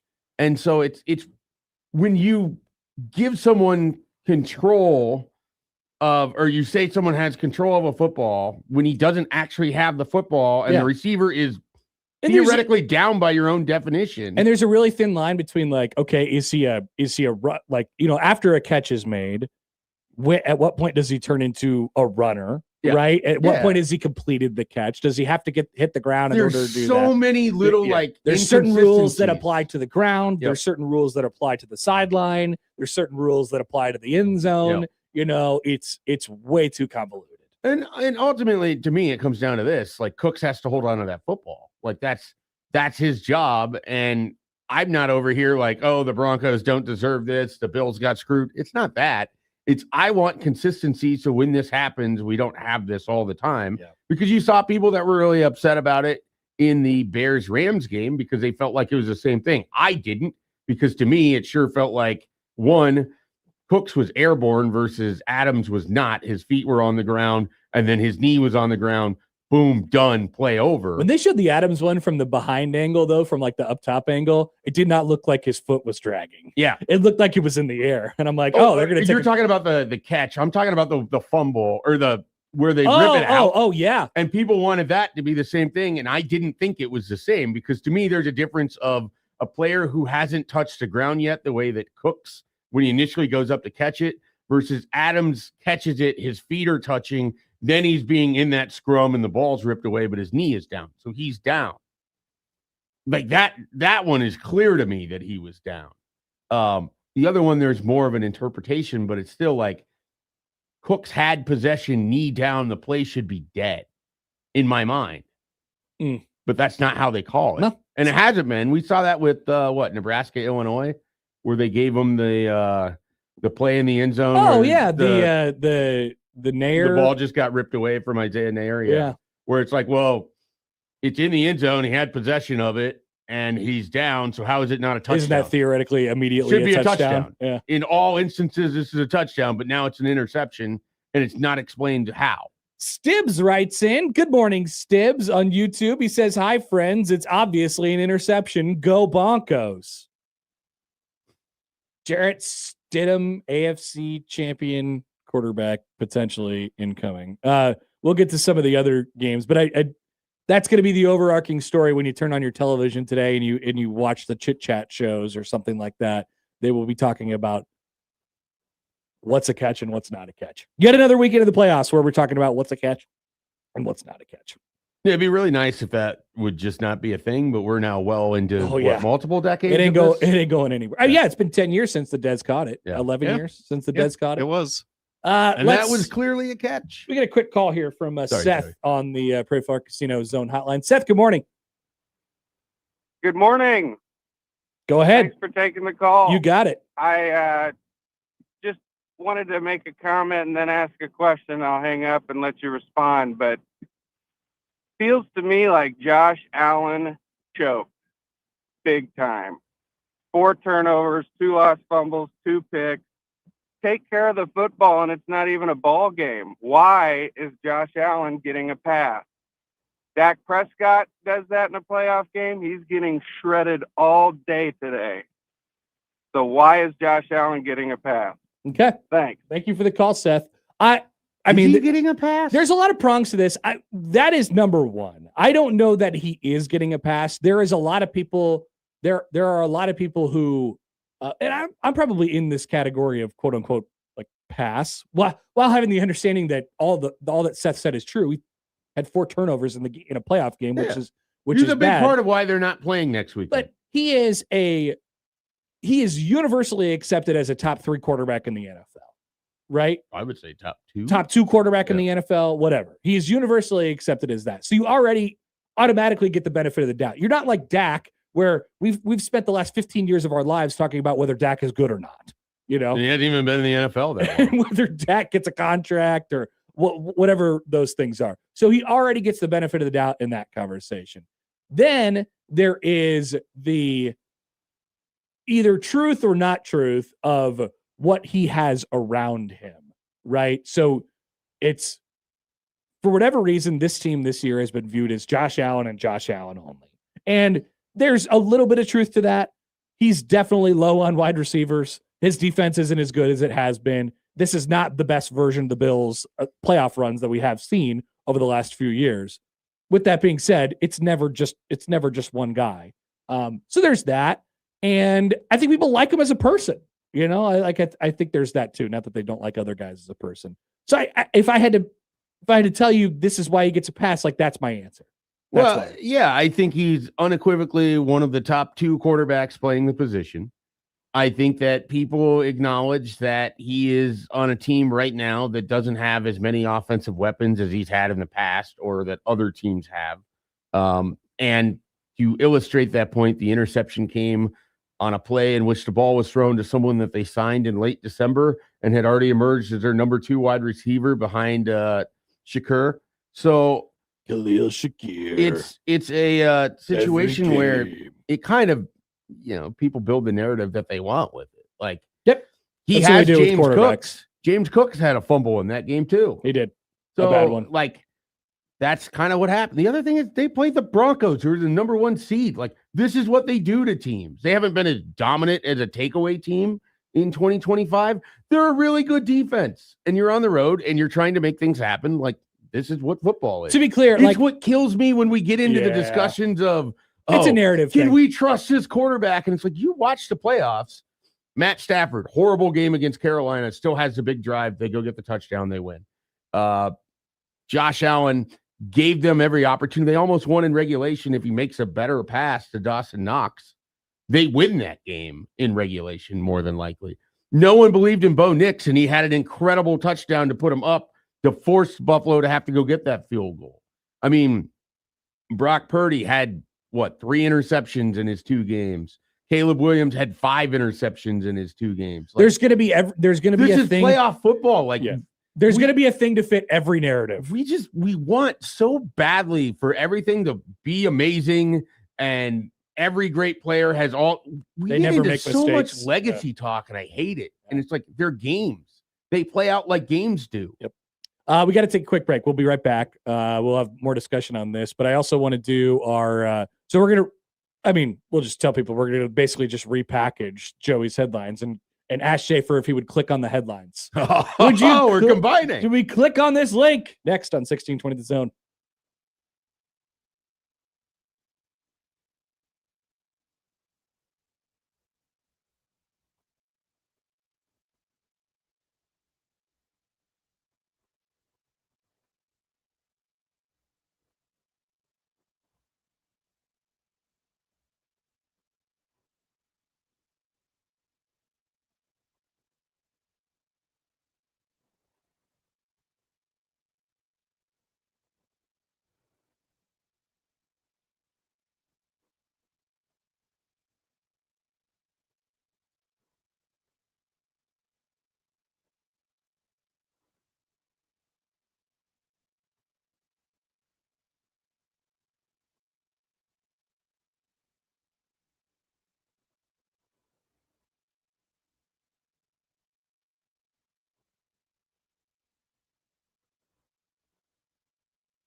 All right, a couple things to hit here. We're going to ask Schaefer if he would click on some links quickly in just a second. But let me tell you this.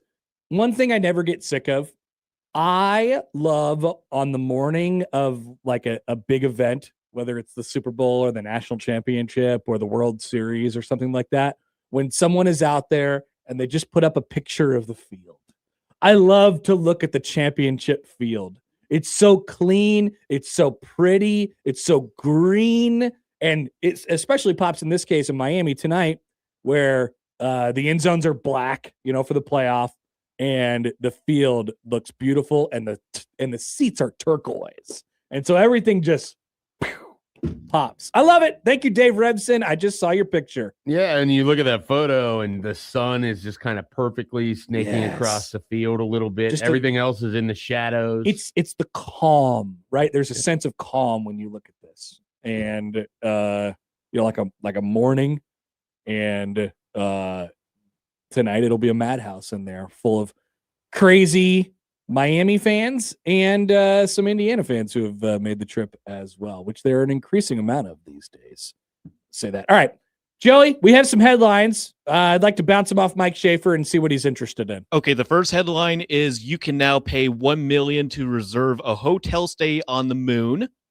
The second one is book Return to California Library was nearly 46 years overdue. And then the last one, horses leap through flames as pets go to church in Spanish animal rituals honoring St. Anthony. Fascinating. You got all those logged away? Do you need any of them repeated? No. If we had done this in the traditional style and I wouldn't know what was coming next, I would have definitely clicked on number 2. Now I'm between. I kind of like how you have the options. Now I'm between 2 and 3. And I think out of just sheer respect to an all-time great Seinfeld episode, I want to know more about number 2. Number 2? Okay, so a worker... What are the headline? Read the headline again. Okay, so number 2 is book Return to California Library was nearly 46 years overdue. Okay, so what was the book? Let me see what the book is. I don't think the book name was in the article. That's all anybody should care about. That's ridiculous. But a worker at a California library opened a package and was surprised to find a book that had been due back 46 years earlier.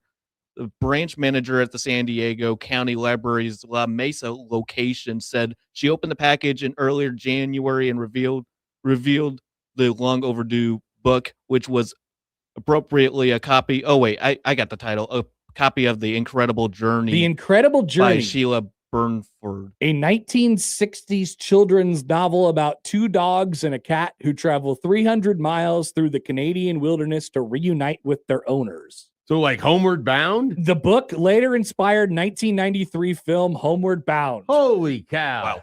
Wow. Wow. And it was this very book, now, which there were many copies of, I'm sure, but this one wasn't returned. Say what the fine was at its apex? That is a curiosity that I have as well. Is there a fine that is attached to this? Joey, you got anything on that? No, I don't see a fine was on there, but the library's records revealed the book was due back on May 20th of 1980. So the book arrived anonymously in the mail with no return address. Inside was a short note that read, quote, "Sorry, this is so late." How? Okay. And obviously they probably didn't have the records of who originally checked it out. The amazing part of that is that someone knew that it was late. Someone knew that book had been due for 46 years. May 20th, they 1980. send it in anonymously. And there still had to, there either had to have been a record amongst the family or it was the perpetrator themselves decided after 46 years, this book needed to go back to San Diego Library. Maybe they buried it in one of those time capsules and the time capsule finally opened up. I've always wanted to do a time capsule. Should have waited another 4 years to make it 50. Can we? But I don't want to wait. I want I want to open a time capsule. Well, yeah, but that's not how it works. I would have liked to have been a part of a time capsule 25 years ago. I wish we would have had the wherewithal at Prairie Wind Elementary School to do a time elementary capsule. School did, but I don't remember when it was supposed to be opened up. And then there was construction, and I think the area where it got buried was now it's covered in cement. There might be time capsule openings at some point. We'll have to do some research on that. I don't want to wait. If there's anyone listening and you know of a time capsule that's opening soon, invite Connor Happer. Yes, he wants to be a part of this. I would. Now, love, should we do a wanna see old things. 1620 The Zone time capsule that we put in now? Yes, but then And I you have to wait wait 25 years. Yeah, you want to do 20, 25 years, 30 years? I think at least 20, we can 20, do 10. 25. I mean, 10 would almost be pretty funny. Actually, would you do 16 years, 20 days, something like that? Okay, that's possibly funny. Yeah. I would love to be a part of one someday. I've never put anything in a time capsule, and Where would we put the time capsule? I've never taken up a time capsule before. I don't know, probably in this little gravel pit that we have out here. Probably put it in the spot where the old possum used to be. The possum that was just turned into oil. Is the possum in the time capsule? No, he was actually smashed in a parking lot for several months. Oh. Yeah. It's okay. First snow came around this year and he got cleaned up pretty good. By the way, the librarian of this library said there's no late fee if you leave it a little long. At some point, we might say you have to pay for the book if it's lost. So that feels like bad strategy from the library for me, but that's the way it worked out. So no late fee. Everybody got, book came back. I'm sure the Columbus library had some late fees that I had to pay at one time or another. Hoof-hearted writes in, 1620 the time capsule, open it in 1620 years. Seems too long. I don't think it, yeah. Or just open it in 1620 days. 1620 days. Now that's a reasonable amount of time. Yeah, so you're looking at what, like 5 years basically? Yeah. 4 years and so many months, something like that. That'd be fun. It'll be a short-term time capsule, but I would still like to be a part of one day. Even if we just opened it up in like November, I would still want to do it. Would you put like audio clips in your time capsule somehow so then you can listen to them? We basically do that for our shows at the end of the year. I know. Yeah. It's kind of like an audio time capsule in a way. All right. We'll get to work on this. Thank you, Joey, for the headlines. Yeah. Appreciate that. We'll come back. 8:00 hour, still pointed to hit. Don't forget, Tim Verghese will join us at 8:30. We are back after this on 1620 The Zone.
All right, welcome back.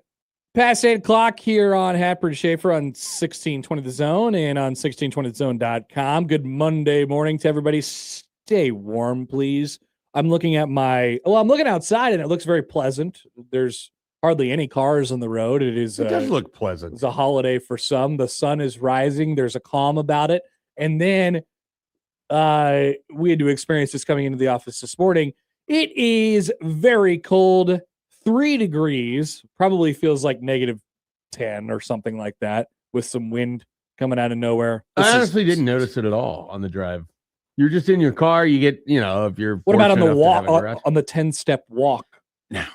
Really? Yeah. Not at all? Wasn't you even didn't in my notice? thoughts. No. You thought it was July? What did you think? I was like, I got to get inside and get my stuff put down.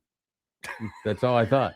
You didn't realize that it was cold as hell? I didn't think that it was that cold. I am just thankful to have a seat warmer and a car starter. Oh, big Joey. Great reminder. Seat warmer and car remote start Joey. Yeah, wow. Well, I'm an apartment complex, so I'm parked outside. I don't have a garage. Okay. So I start the car 10 minutes before I get out. It's already warm by then. Having a garage rocks. Yeah, very pro garage. That's a take. That's most of the reason why I enjoy living in a house instead of apartments throughout my younger days, my adolescence. It's better Having a car hold. I love I'm gonna have a garage for the rest of my life. I think about that every day. You think about that every day? I think about it a lot. I think about how blessed I am to have a garage. I pull out of my garage and then I look around and I see the cars and they're all frozen over. And I go, wouldn't want to be that guy. Having a garage is awesome. That's why you have a car starter. I would and had to defrost on all the way. Absolutely recommend it. J-Man writes in, Joey, remote start and seat warmer handshake meme, 110%. Oh, yeah. Load it up. It's very nice. It is. Don't get to be cold like you were if you were outside watching the game in Chicago, cold and sad last night. Like I said, Tim Verghese from Inside Nebraska will join us here in just a little bit. Michael Brunt's coming up in the 9 o'clock hour. Another thing here from Matt Rule. So if you missed that from earlier, we did talk about how and play his full comments on Mike Eckler, who still officially works for Nebraska. It's dragging on a bit here, but it is assumed widely that he will not be doing that next year, and almost confirmed in Matt Rule's words. So we had a long conversation about that earlier. So check that out on the pods or scroll back on the YouTube if you're watching there. Rule also had several other comments about a variety of other different things, quarterbacks and what they're getting in Tony Calandria, but also a keen topic of interest, at least from my standpoint. I think, Schaefer, you probably feel strongly about this as well. Running backs. Would you prefer the Nebraska add a running back this offseason? Yeah, I would too. Matt Rule, what say you? Are you going to do that? Yeah, we haven't, obviously we look through everything. We look at everything. We evaluate every position. We evaluate every guy in the portal. But we like the running back room. Mackay has the home run ability that we talked about. Mosey he's a big bag who's shifty, who can catch the ball out of the backfield too. Quentin Ives got in the bowl game, and a lot of our season comes back. If you go back through our season, whether it's the first drive against Michigan, whether it's the first drive against Penn State, whether it's the decision to go for it or kick a field goal at USC late in the game, a lot of it came down to our ability to convert short yardage plays. And obviously Jeep brings a different dynamic in terms of the things he likes to do in those situations. But Quentin Ives in the bowl game, we went for 3rd and 1, we went for 4th and 1, and he got them all. And so we've been bringing Quentin along, and now we feel like he can fill some of those roles too. And then you mentioned Connor Booth. We have a great young group in that room. And then I would not forget about Jamal Rule, who was a highly, highly touted guy that came in, and we got a chance to see him in bowl practice. So, when you look at the portal, if you don't lose a ton of guys, there's only so much money you have to compensate the rest of it. And when we look at the running back room, we believe in those guys, and we're going to roll with them. Key part of that at the end there of, hey, if you don't lose very many guys, you only have so much money to compensate it. I feel like that should be noted here. But the main quote, I think, that the headline grabbing quote was at the end there. Hey, we got those guys, and And we're going to roll with them. So don't expect Nebraska to add a running back here in this portal cycle. Silence from Mike Schaefer. Well, yeah. I mean, what else are you supposed to say when they continue to tell you how much they love a guy that they didn't play after the Houston Christian game until the bowl game, and then tells you that they had success in short yardage situation against one of the worst rush defenses in the entire country? It's almost comparable to, not being able to pick up those short yardage runs against Penn State and Michigan, or not knowing what you were going to do against USC. I mean, I find it absolutely amazing that this is how you want to basically go down this route. Like, you're going to tell us how much you love these players, and then you barely played them because you utilized a guy to like 85% of your total rushes in Emmett Johnson. He was obviously very good, and you would be, it'd be coaching malpractice to not utilize him. Right. Yet, so what do you actually have, and how do you know what you have other than based on one bowl game against one of the worst rush defenses in the country? And you didn't even run that well against them relative to teams like Kansas State or others that put up big numbers on them. So, to review, you like what you have. You didn't play them. And then when you did play them against a bad rush defense, they did well, which would be expected. And the biggest comment that really is out of there that isn't the NIL money thing is Jeep does things differently. So I guess we're just putting all of our faith in the Jeep basket and the reworked offensive line. Yeah. So you didn't go get a running back. Let's go through this. Even if Ohio State liked what they had with Travion Henderson, they managed to get Judkins.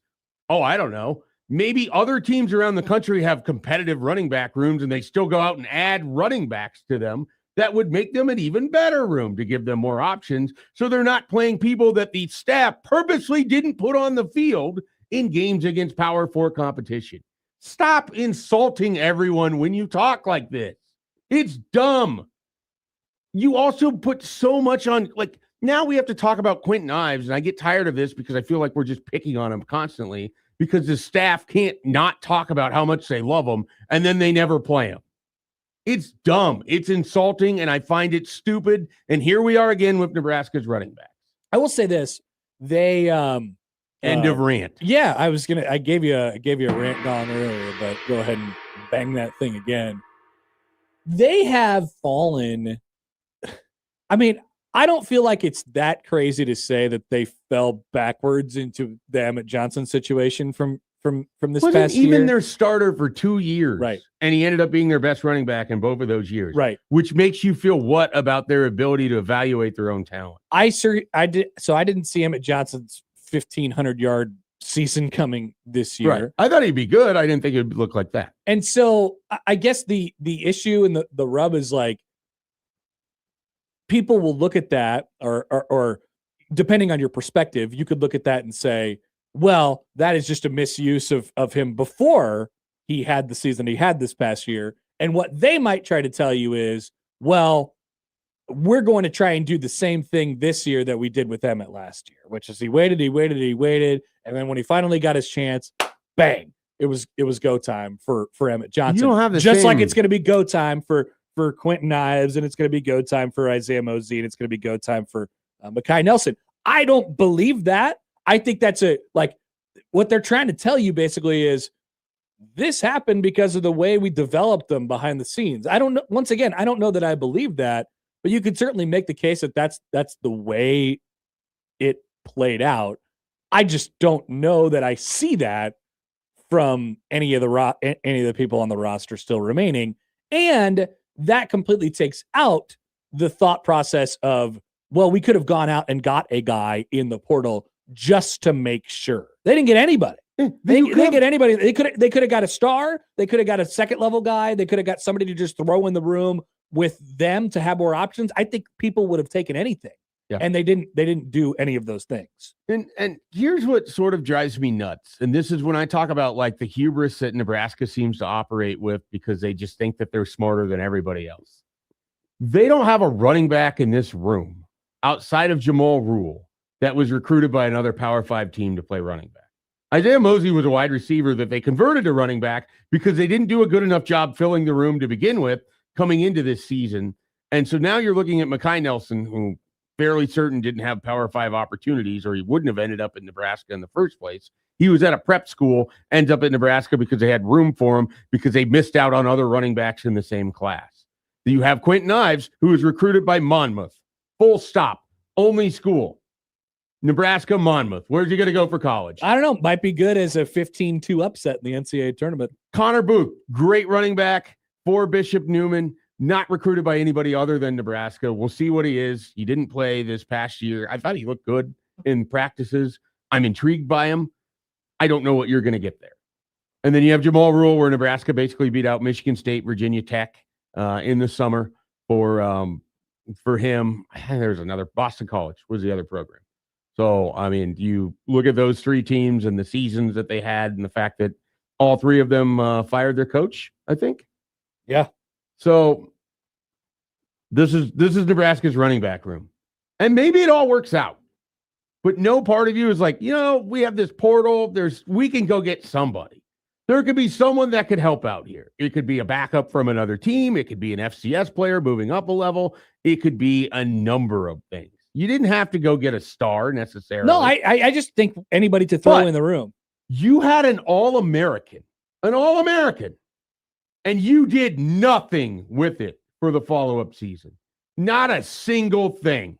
You didn't try a single thing following an All-American when it came to adding to your running back room because you, quote, like what you have. Let's see how this goes. Keep in mind, it's so dumb. Tony, Mr. Quarterback Tony, will add some things in the run game, I think, for Nebraska this year. Again, they might be able to piece it together. It might work out fine. Yeah. It doesn't make any sense. So Joel, there's no it's argument the process, for right? this. Yeah, the process is horrible. So Joel writes in, he says on Twitter at Happer and Schaefer, by the way, which you could tweet the show there. Until proven otherwise, I believe Emmett Johnson developed in spite of the staff and not because of them. I don't know if it's like full on in spite, but gosh, I mean, I don't think that was like part of the Emmett Johnson developmental linear plan of like, all right, we're going to hold him and hold him and hold him and hold him, finally give an opportunity late in, 2024. And then he's going to be an All-American in 2025. Like that was not, that was not a part of the deal. They got that. And like you said, Schaefer, it's more concerning that they didn't capitalize off of it. And they have Amir Brown committed for 2027, and you could talk to Tim or talk to any of the recruiting people, and he seems like he's a very exciting running back, and he's a big recruiting win. That's not until 2027. Same thing with Trey Taylor. I'm a recruiting guy or a former recruiting guy or someone at least familiar with the world. I don't like whatever happens with the 2027 recruiting class, fine. It doesn't matter for what you're trying to do in 2026, which is win football games, which is what you haven't done in 25 or 24 and 23, but you like your running back room. Congratulations.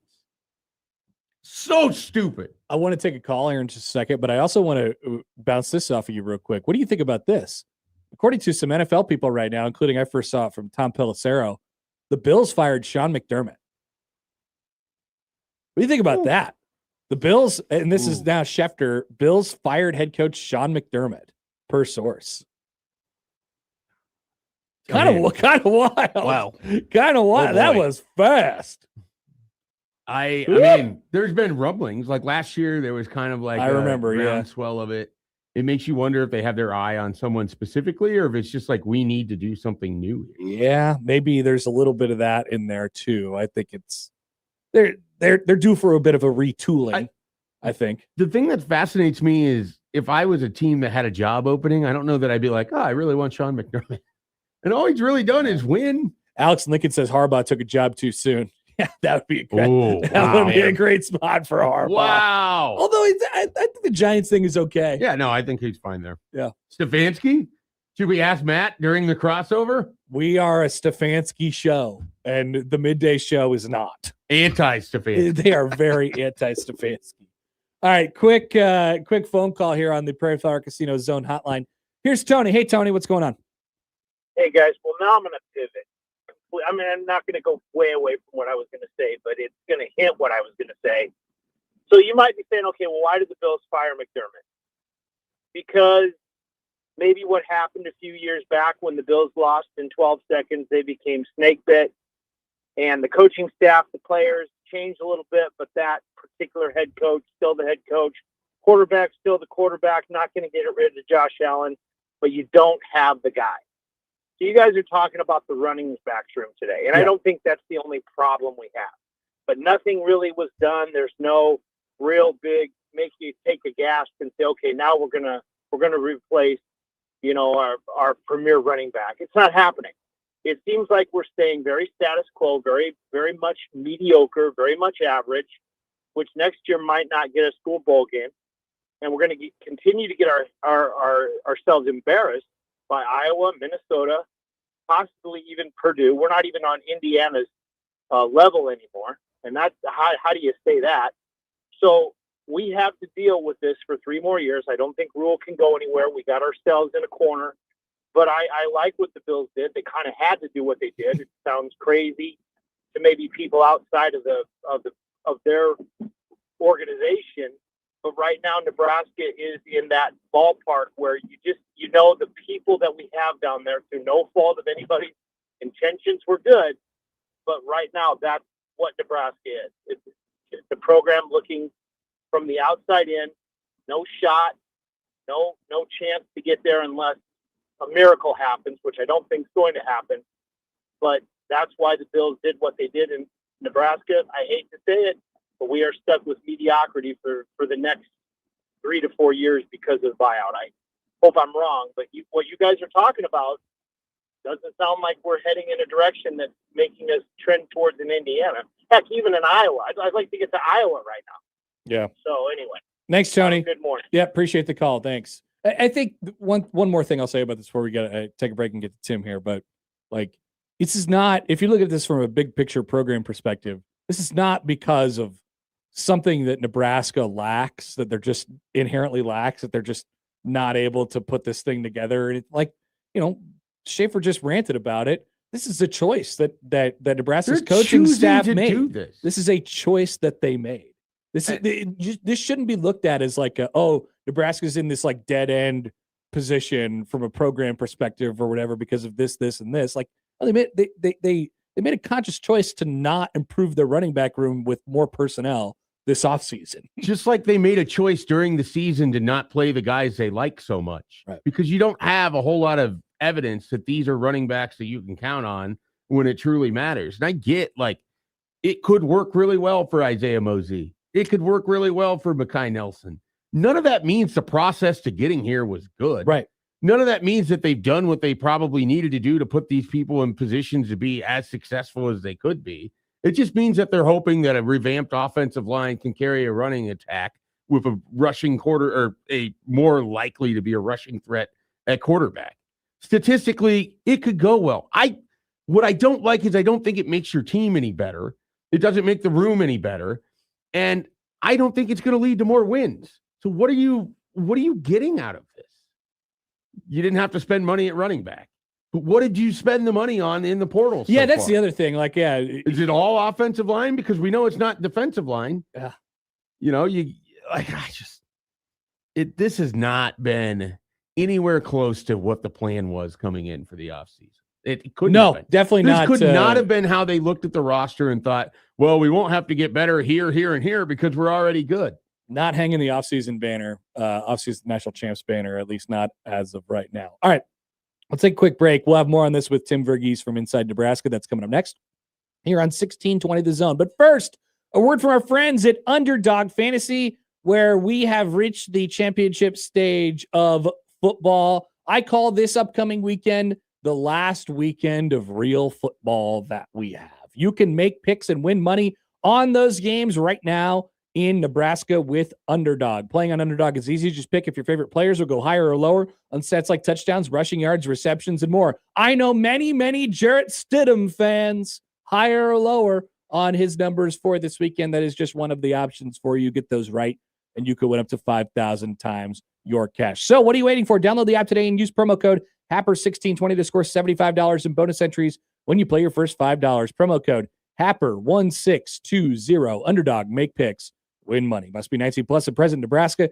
Terms apply. See assets.underdogfantasy.com/web/play and get terms _DFS_.html for details. Concern with your play, call 1-800-GAMBLER or visit www.ncpgambling.org.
All right, welcome back. Happy Monday morning. Here it's Happer and Schaefer on 1620 The Zone, 1620thezone.com. Once again, breaking news in the NFL. The Bills fired Sean McDermott. We'll see which direction that leads to. But we were just having a nice long discussion about the running back room in Nebraska. So what a perfect guy to bring in right now, Tim Verghese from Inside Nebraska. Good morning, Tim. How are you? Hey, good morning. How are we doing, guys? Good. You wrote about this in your latest recruiting blitz on Inside Nebraska, just about how Nebraska sort of approached the running back room. We heard Rule's comments from Friday. Could you sort of square that up for us? Like how interested was Nebraska in adding to the running back room this offseason, and what ultimately happened there? Yeah, so I think so through December. I mean, obviously into the portal, like they definitely evaluated the market. Their name was thrown around from the agent side, from people close to representing, whether it's representing or family members of kind of top backs in the portal. Saying Nebraska was sniffing around, Nebraska was checking in. Pretty early when the portal opened, Nebraska was in the mix and very much in the running for some of these guys. But as you know, once the portal officially opened and you know, kind of negotiating started happening, and some of these conversations really started happening in terms of what backs we're looking for and what you know, what the market kind of looked like, and where Nebraska's needs were at. Honestly, very early on when the portal opened, Nebraska didn't seem very just aggressive in terms of wanting to spend money at the running back position. I mean, there were a couple of guys. I mean, the number we'd heard was, you know, there were a couple of backs that were at least interested and would have met Nebraska at mid six figures. And that was kind of where Nebraska wasn't willing to go. And so there were a couple of guys in there where I think if the right guy was out there and they felt if there was a certain fit that made sense as the guy they could bring in and maybe spend a little more on, then they were willing to. They would have. I don't think that guy was in there as the portal went on, because that first wave came and went. They assessed that. I didn't think they felt like there was a right fit for the price point they were asking for. They were assessing that second wave. But really, I think as we got deeper into it, I think they just felt comfortable with what they had in the room and relative to what they were paying, or what they were willing to pay. I just don't think the right guy was out. Now, is that the right decision? That's not for me to say. That's for, you know, the staff. But like, I think within the building there was a belief and a pretty strict cap at the running back position on what they were willing to pay. A cap where I didn't think there was the same cap on the offensive and defensive line, where, you know, they were spending to address those needs. What can you kind of tell us about Jamal Rule? I mean, we heard Matt Rule mention him with his comments on Friday in the running back room. I think things are at least open to the idea that if he has a really nice spring, is this someone that could play as a freshman? You know, or is this a guy that you hope a couple years down the line could have a role somewhere for Nebraska? What do you kind of make of Jamal Rule and what you know of him? I think the one thing for me with Rule in terms of his ability to play in year one is going to be just how much size can you add to his frame. He's got a pretty wiry frame right now, and for me, it's just a matter of how does he get up to speed. The thing with him that I think people need to keep in mind, he technically reclassified. Nebraska had Hayden Ainsworth, who reclassified up. Jamal technically reclassified down. So he is on the older side of the class. So he's going to come in kind of with a bit of that head start. He's going to have this spring to kind of work. And it's a position. Running back, of course, is a position unlike some of these others where it is somewhat easier to contribute pretty early on. For me, the question is going to be the weight. He's got a frame and kind of a build where I don't think it's going to take very long for him to add some much needed kind of mass to that frame. But it's a matter of how quick that comes along, how quick he picks up the playbook, and how well he does some of the little things his staff wants right from the running back position. How well he picks up pass pro, I think, is going to be really important at the Big Ten level. But I think he's a guy that can contribute. I think, he's not your typical freshman back, as in, like, I don't see him as a I don't think year one impact for him looks like what Isaiah Mosley's year one impact looked like. I think there's a bigger role for that guy within the running back rotation, just because I think they're going to need him a little more. And I think also, again, compared to where Mosey was coming in, This is a guy that has multiple years of seeing the field from the backfield, working as a back, and does a lot of the little running back things right. It's just, again, keeping those things going, doing it the way E.J. Bartel wants, and doing it the way the staff wants. And then like picking up pass pro, I think is going to be the biggest thing. But yeah, I think he can factor into the rotation for sure. Tim, there was a few different positions sort of at the start of this whole thing where, you know, it was sort of obvious where Nebraska needed to upgrade and go out, at least get some bodies. Running back is one of them. We just talked about it. They didn't decide to do so. Offensive line, they added pieces there, potentially a starter or two. But let's look at the defensive line.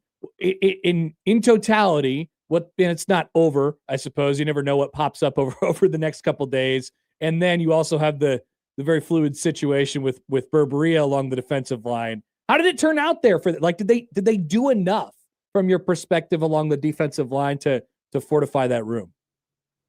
I think this is the position I'm having the hardest time coming to terms with where they're at right now, coming out of the portal, even more so than running back, just because I mean, on paper, like I like some of the additions. I think I can see, a world where this room improves. I think I can say this. I think the floor of the room has for sure improved. I think the overall, the depth and the just the I think the roundedness. They're more well-rounded. They're more well-rounded room now. But I mean, losing Keona Davis, replacing him with Anthony Jones, plugging in Jasir Whittington, who again you hope after 2 seasons at Pitt is ready for a bigger jump, but also a guy you're not necessarily counting on, or you don't necessarily see him as like a surefire starter or surefire top of the rotation guy. Like that's a guy that can work in the rotation for sure. But by no means is like that. There's a guy that's plugging and playing and immediately stepping into 30 plus kind of snaps. So kind of wait and see there. With Owen Studemeyer, there's some medical red flags there where we're gonna have to see, can he stay healthy? If he can stay healthy, that's a guy that, okay, that's a plug and play starter, top of the rotation defensive tackle type talent that can work in with Riley Van Poppel and a few others in that room. Again, the Berberia situation weighing on. I think you feel a little better about what they've done if they can hold on to that guy. At this point, it's not looking so good, but we'll see. Still a fluid process, and I think one that still has some a bit of a roller coaster to kind of navigate here moving forward. But again, I think also Dylan Behrman's still out there. I think that's the one they're still really waiting on, and another one that, again, for a high school player is an instant impact. But overall, I mean, relative to what they were willing to spend and kind of how aggressive they were in their pursuit, especially early on when the portal opened, and their aggression in trying to get guys to campus, you wanted to see a little more. You wanted to see him close and make a kind of splash with a big body, like definitively improve that room. Like where we're like right now we're coming out of it, and you have to squint a little bit to see it, to be like, okay, I mean, I think the floor is improved.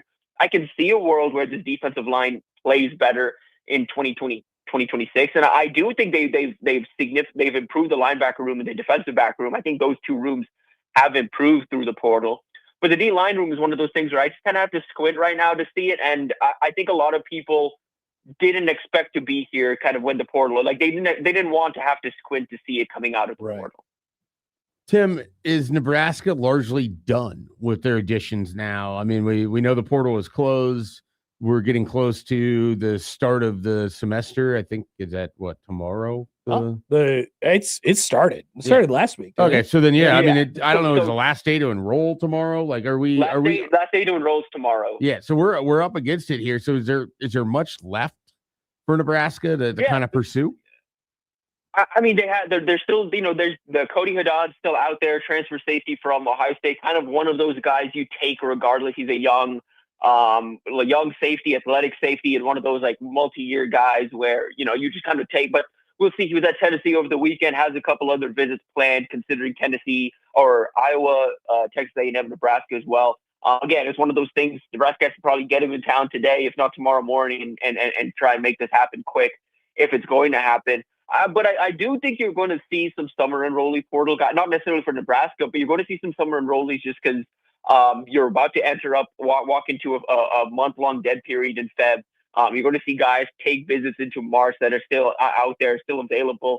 So I don't think they're done necessarily, just because I think there's still a few, like, they would still like to shore up depth along the defensive line. They still, I think, would like to, if there is a cost-effective fit out there, maybe add something to the running back room, or add the depth piece to the line room. If there's one of those pieces that emerges as they continue to evaluate as a summer addition, I think that's potentially out there. But that's where we're at this point. You're going to have to get really creative. It's going to be a guy that is going to probably end up missing the spring, or a guy or two that's going to end up missing the spring.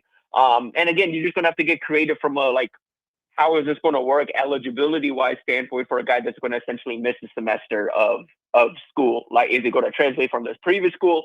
How's that all going to work? That's not, again, above my pay grade, not for me to decide. It's for Nebraska to kind of figure out how that stuff works. But, I mean, that's essentially where we're at. If you're going to make any more additions, you got to get really, really creative with it. Hey, Tim, by the way, when this all wraps up, which, it's coming to a close now, do you get a chance to, chill out for a couple days after this whole portal run? Not. No?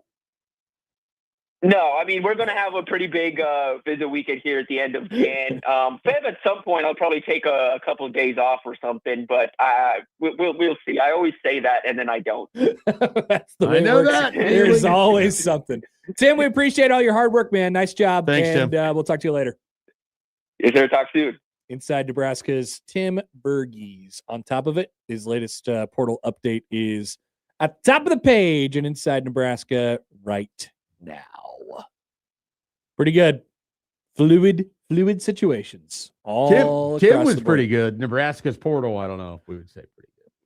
I Just, don't know what we'll say. I do like it's almost a spin, but it's not, I think it's true also. Like the floor definitely came up along the defensive line. It's not that they didn't do anything. It's the idea that if they don't really have difference makers for another year on defense, how much can we expect them to be better? Right.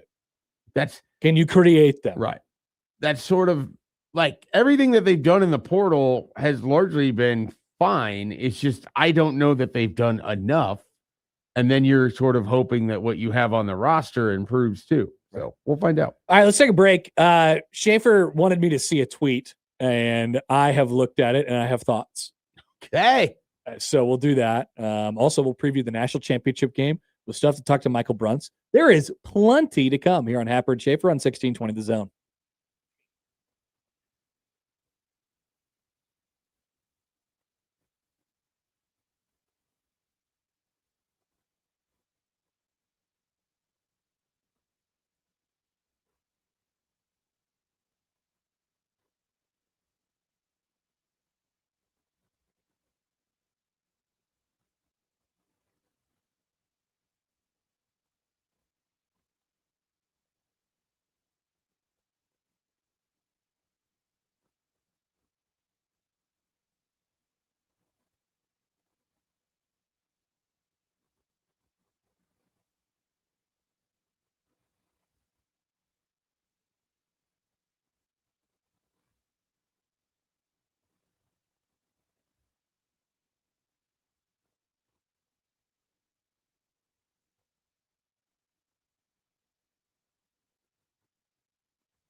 All right.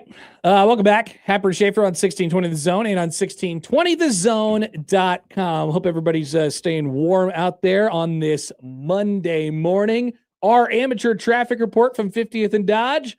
Everything's moving along fine. There's nobody stopped in the middle lane because they've tried to make a left and got T-boned. At least not yet. But you never know what the next Knock on the hard wood. several hours might hold. Mike Schaefer threw this in the show. I love it. So this is from Carl Reed. He's like what would you call Carl at this point? Coach Reed. He was a one-time, very well-respected St. Louis high school football coach, then became a football analyst, and now he is an NIL agent for the Clutch Sports Group. See, I didn't even know that he did any of that stuff. I just see his tweets from time to time. He's I would call him a Twitter coach. Yeah, I mean, he's pretty well retweeted, I guess, if you would. He's definitely very well retweeted. Yeah. He gets retweeted because I don't follow him, and I saw this too. So he put out this this word of advice to the young folks who are thinking about how to do their NIL deals and things of that nature. He says, to all my young guys coming into this NIL money, you don't need an exotic car, you don't need a roommate, and you definitely don't need a puppy. Regular car, no puppy, and a 1-bedroom apartment. Lock in on playing great at Coach Reed Live. I love it. This is a thing. It is a thing. They're buying the puppies. Yeah. They're buying the puppies. The price of puppies has gone up since NIL has Do they not think about what to do with the puppies when they have to inevitably move because they're a Is college that why they're football getting player? the roommate for the puppies? So they could ditch the puppy with the roommate once I they also wondered if roommate was just like a softened version of like a live-in girlfriend type thing. That's how it sounded to me. Yeah. Yeah. Because otherwise, I mean, I don't know what the problem with the roommate is. I mean, famously, when Tommy Armstrong and Jordan Westerkamp were roommates, That worked out. It worked out great for Nebraska. That's true. Yeah, but getting Not a so roommate, much when Dane Key and You would Dylan Raiola were roommates. you would but- think getting a roommate is more fiscally responsible Yeah. than it is not. But I do think there was a connotation that came I along with think that one. there was too. So I don't know why everybody's first instinct when they get money is to buy a puppy. I can't speak to that. I would have no idea. I can't get into their brains. Famously, you would not be able to speak. I wouldn't buy a puppy.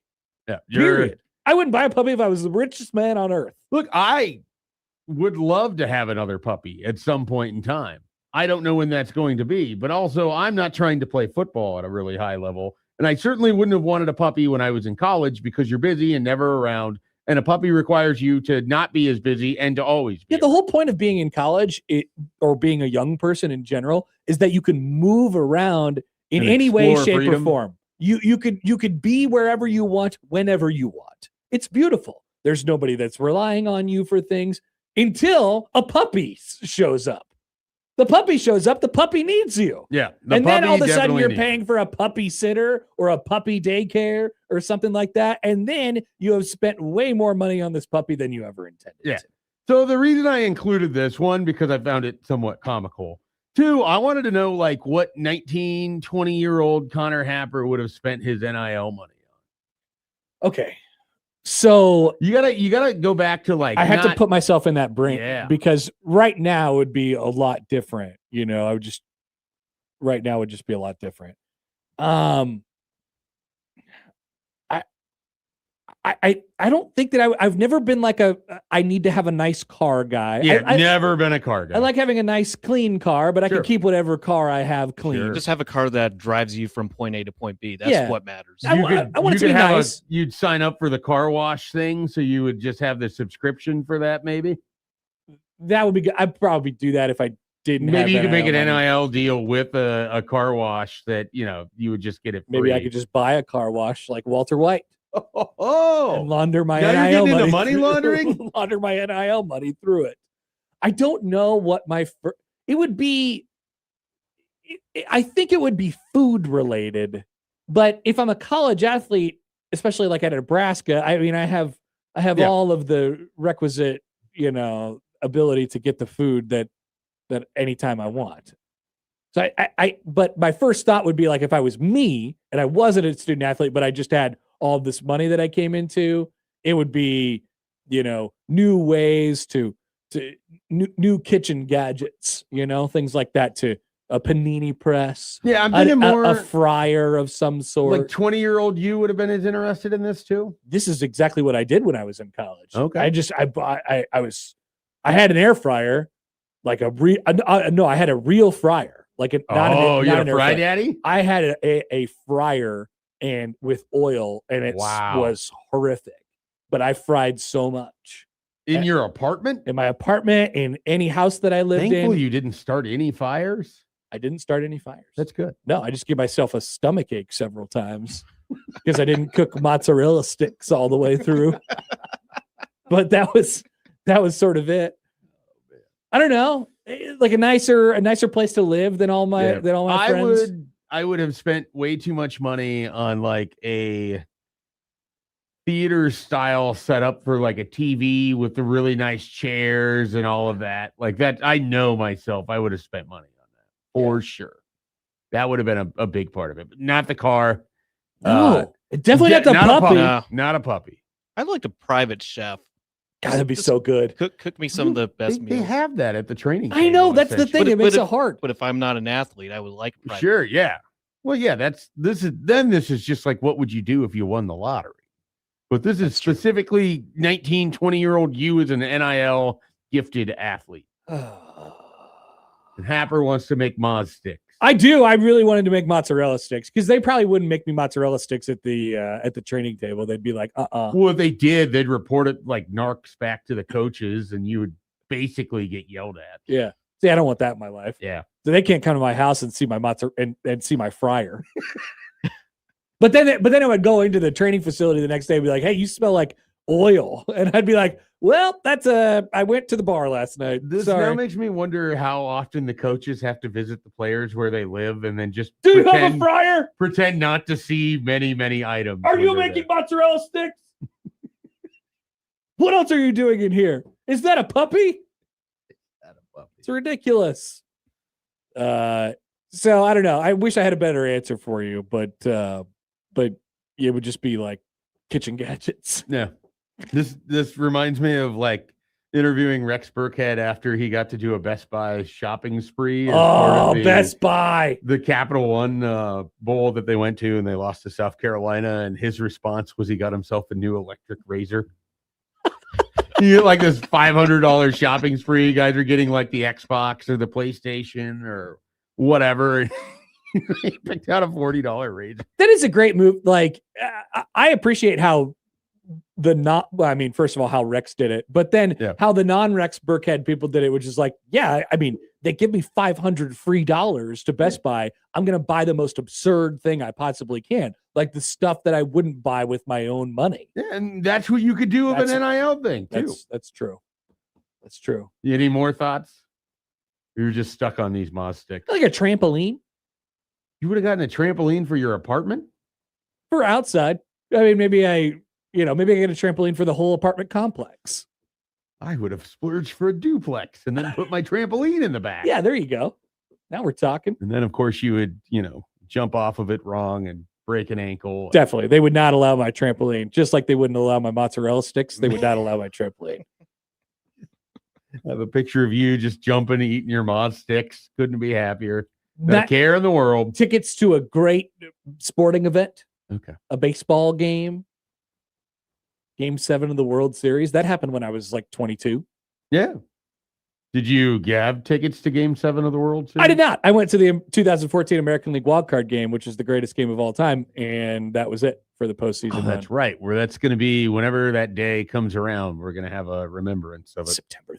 Yeah, we'll all be here. All right. When we come back, we'll talk about tonight's national championship game before we speak with Michael Bruns of Husker 247. That's all coming up at the 9 o'clock hour of Happer and Schaefer on 1620 The Zone. Actually, you know what? I forgot about this, Joey. Thank you. Your hesitation there reminded me.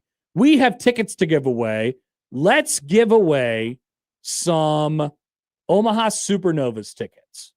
Omaha Supernovas tickets Thursday against Columbus at 7 o'clock at CHI Health Center.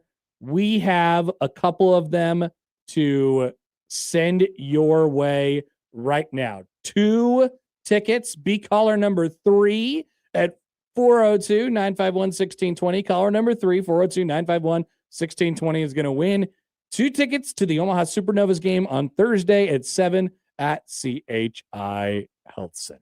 We are back after this. Good luck to you all on 1620 The Zone.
All right, welcome back. It is 9 o'clock. Just pass it here on 1620 The Zone, 1620thezone.com. It's Happer and Schaefer, Connor Happer, Mike Schaefer, Joey Colbert with you this morning. Tonight is the national championship game.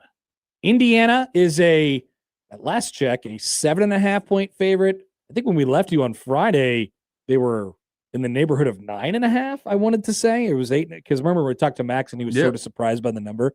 7.5 total, 47.5. That tonight. seems low. Maybe a hair low. What have they beat Alabama by? Was it just 38-3? Yeah, 38-3. Okay, so then I guess I was thinking. I mean, they clearly covered the Oregon game by themselves. Yep. Smashed. Get wrecked. And I know. I don't know. Do you think that it's a game that's in the teens more than in the 20s? Or like it's Indiana dominates, it's more like a 31-10 kind of way. I think you could, sort of line it up either way. Like see a 24-13 game. Well,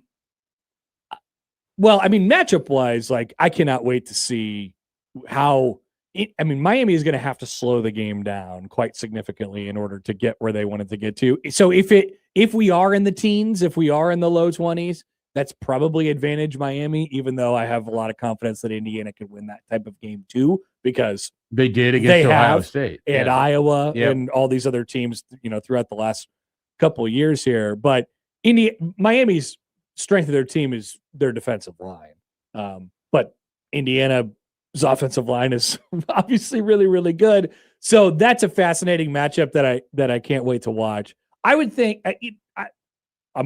I'm picking Indiana to win the game. I'm picking Indiana to cover like somewhere in the neighborhood of like 30-17 or something like that. So that's basically right on the number for the over-under that you mentioned. But going into the game, like I think this is an Indiana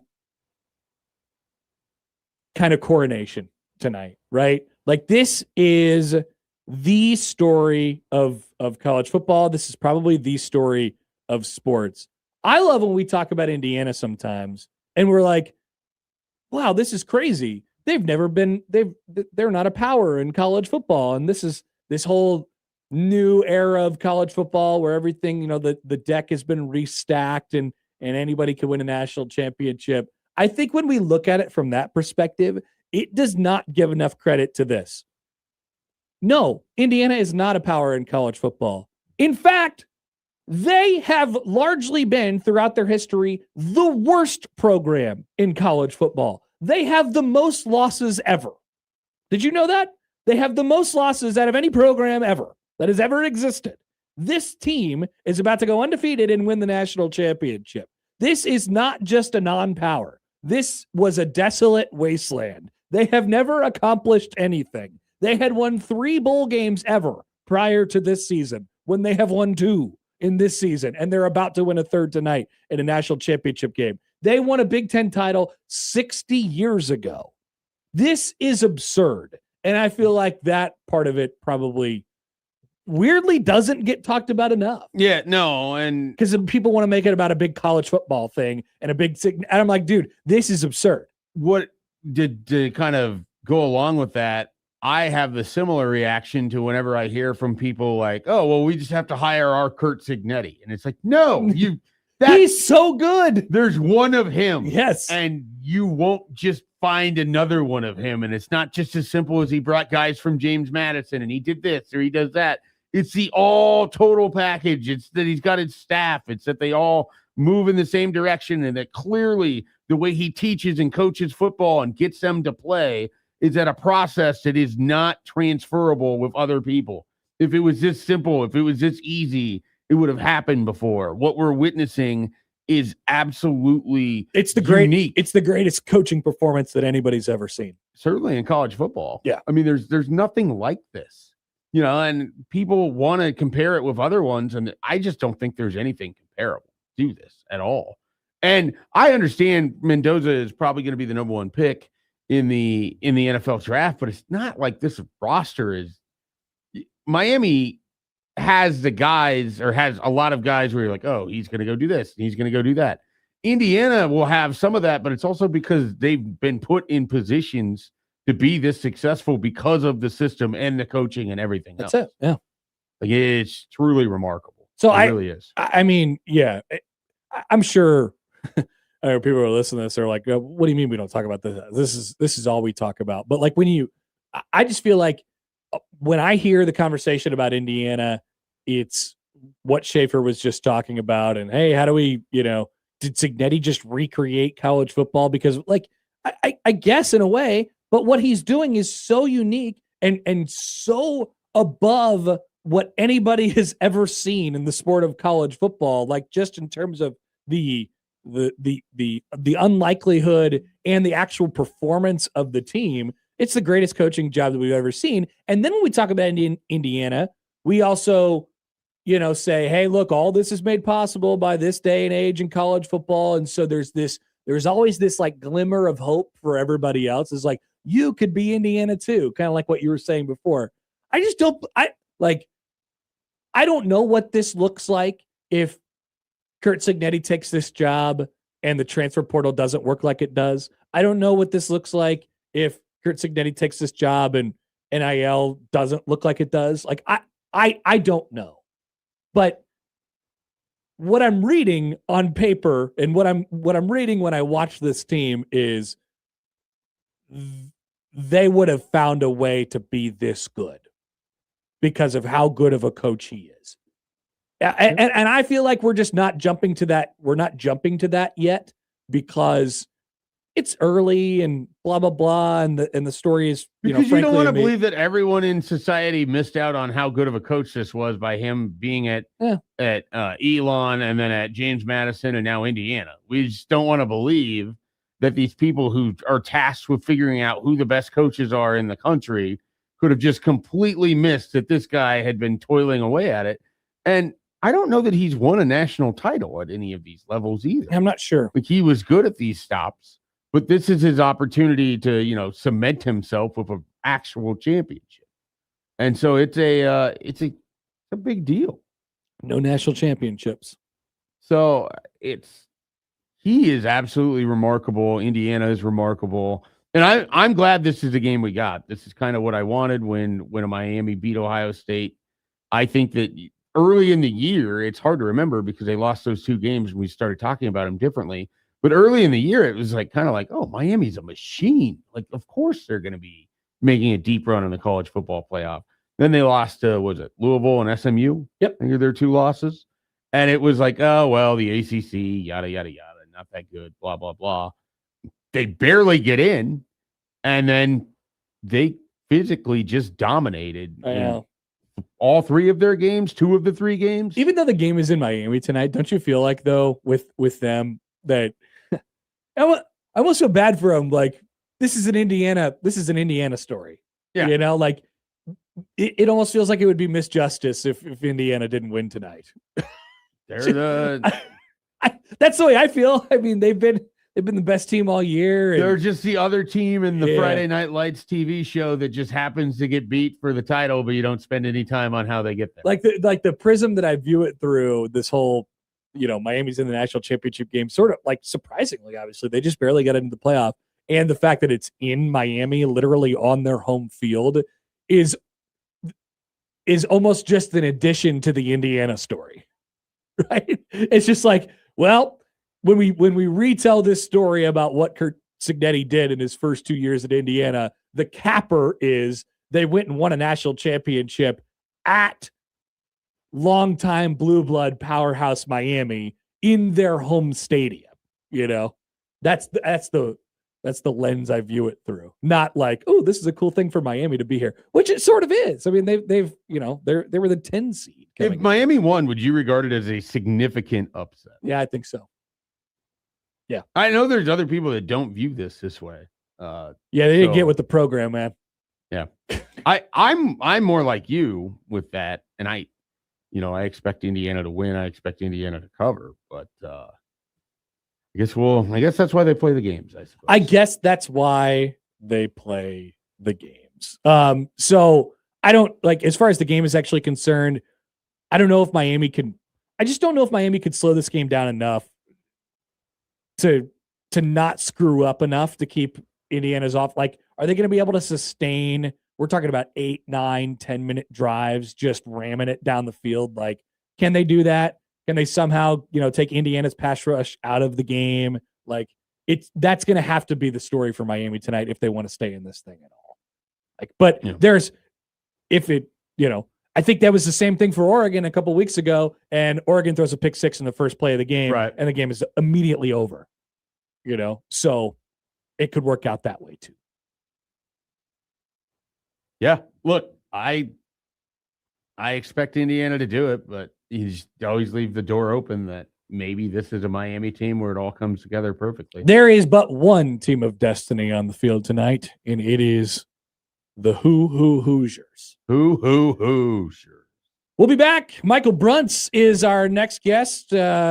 His Denver Broncos are in the AFC Championship game. I don't know if you guys have heard the news. So there's that, and plenty more to come on Happer and Schaefer on 1620 The Zone.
All right, welcome back. Connor Happer, Mike Schaefer with you here on Happer and Schaefer on 1620 The Zone, 1620thezone.com. We welcome in our dear friend via the Prairie Flower Casino Zone hotline, Michael Brutz from Husker 24/7. Michael, hello, good morning. Hello. How are you? Not bad. Not bad. What's going on? Well, I mean, nothing. I was going to see how you were feeling about, the whole situation. The Broncos are going to the AFC Championship game. Yes, they'll be without their quarterback.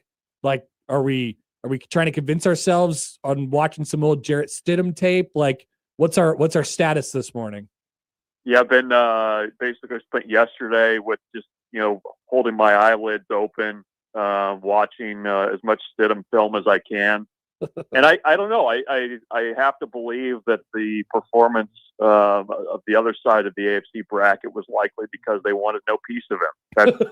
That's basically where I came down on things. But no, it was about 20 minutes of joy and then just an absolute kick to the pills with the Knicks injury. So.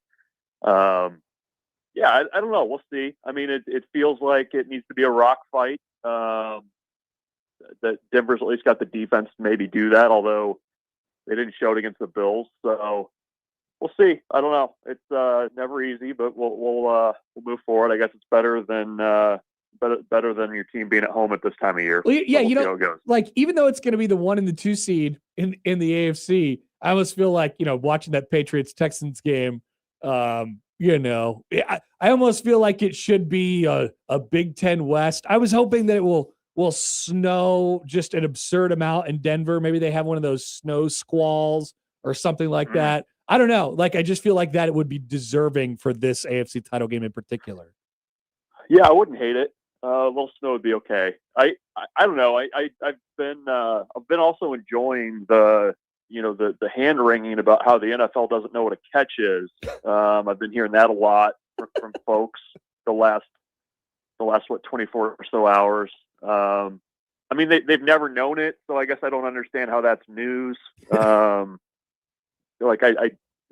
We basically have played under those rules for all of time. Like, everybody knows a catch is not a catch, so I don't understand it. And then also, I appreciate some of the Chiefs fans also letting me know that you can't make that call there in overtime, which that's neither here nor there either. So, it was just it's been an interesting 24 hours, but I do hope for ugliness for the AFC Championship game. To bring it back to your question, that's basically my only hope, is that somehow the weather sucks, the offenses suck, and it's like a 13-10 game. That's the ultimate outcome here. Ugliness would describe how you treated the Patriots fans the last time these teams met in an AFC Championship game, which I happened to watch at you at a defunct old Chicago. So where will you be taking this in, and will you be yelling again at the Patriots people? Because I would like to be there in person to see it. I'm going to go back to that defunct old Chicago and wait around to see if any Patriots fans walk in. That's what I'm going to do.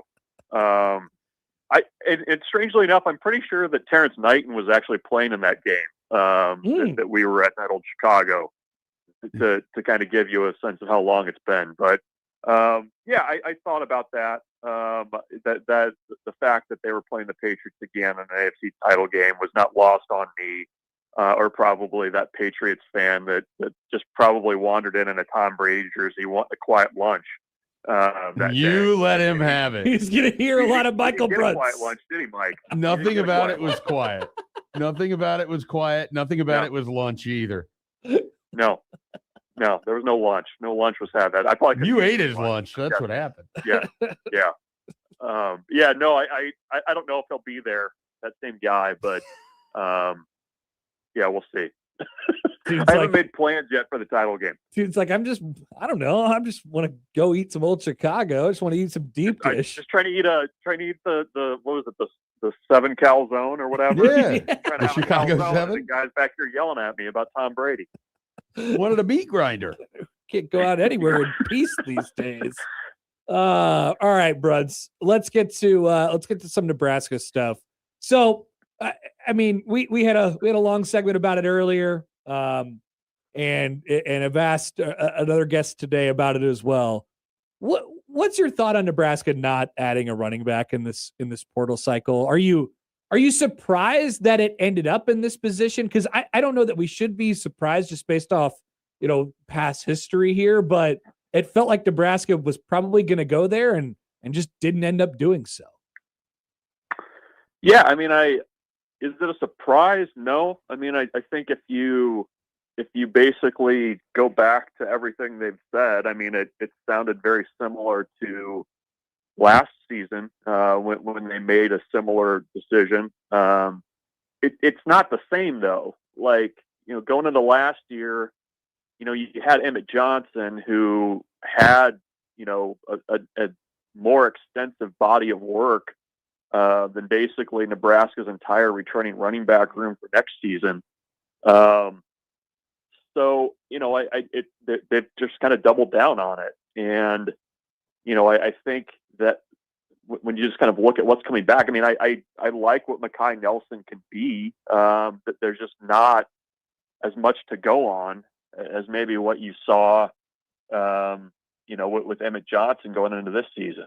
So, Isaiah Mosey, I mean, I think he's got a good future, but you're putting an awful lot of pressure on those two guys to come in and really, be counted on as full-time backs this year. And I think that's as great as Emmett Johnson was, the problem is we just didn't really get a good look at Nelson and Mosey. So I guess over there they're feeling okay about it. I don't know, when you kind of started looking at Nebraska's list of needs, I mean, I think, they kind of took the approach that they were going to bulk up on the line and get better up front, which they needed to do as well. But yeah, I mean, I think that would be a position I would still want to see somebody, but Nebraska obviously feels differently. So in the next season, they're likely going with Mosey and Nelson as their guys. So if this is it, if Nebraska adds no one else from the portal, this is their class. Do you feel like they did enough to supplement out of the portal the roster that they already have? Or do you think that they're going to be left wanting quite a bit going into the spring and summer and eventually fall? No, I mean, I think, it's what were the three positions of need going into this cycle? Defensive line, obviously.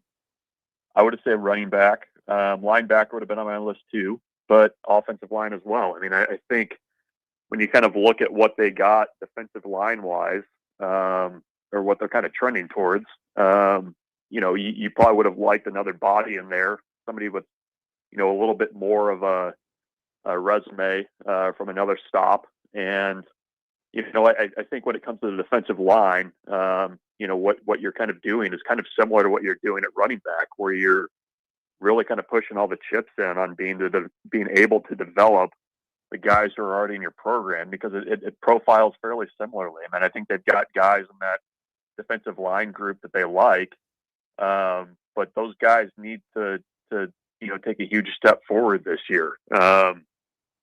I think they did okay offensive line wise. I like what they did at linebacker and at safety, but the two position groups where Nebraska was a little bit shaky going into the portal, I don't know that we got a ton of answers, just in the last couple of weeks that they're going to be significantly better. I mean, you go into the spring ball, especially, with who you have coming back and who you brought in along that defensive line, it's going to be really important that, the guys that you're betting on, the Petchocks, Riley Van Poppel, I still think there's something there for him. I mean, I think, what Nebraska's kind of doing defensive line wise is they're betting on the hire that they made, Corey Brown, and just those guys kind of making the next step, and the defensive change with Rob Orich kind of helping those guys as well. But, those are kind of my two positions coming out of the portal that are big questions in my mind, and they kind of were going into it too. So,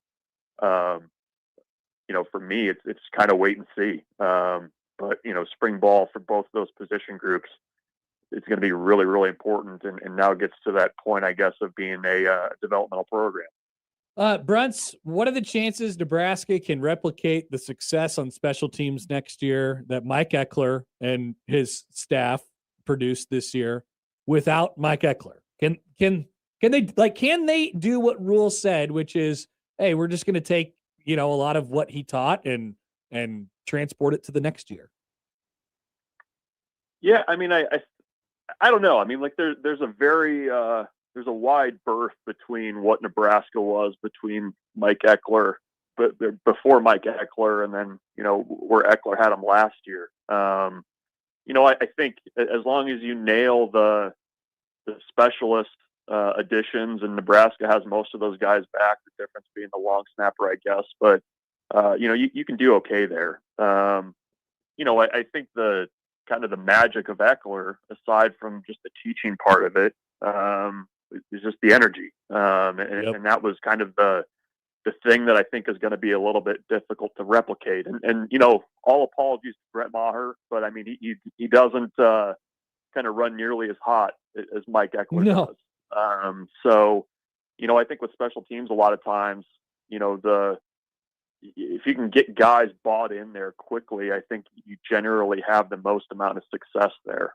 And I think you're going to have, regardless of whoever it's going to be, is going to have to kind of find a way to fill that excitement void a little bit. I think they can be fine on special teams. I think if you basically run the systems that Eckler had, you can be okay there. But I think where you kind of need that juice in the building with special teams and getting guys excited about things. And I mean, even heard players this past year talk about it, where Eckler would pull them in and kind of really sell them on why it's important. So maybe there's some carryover from what he did this year in terms of veterans understanding that. But I think that's going to be the thing that would be difficult to replicate, is just having that voice that's just constantly getting guys excited about special teams. So I think that's really the other piece of it too, that I think was really key from this past year.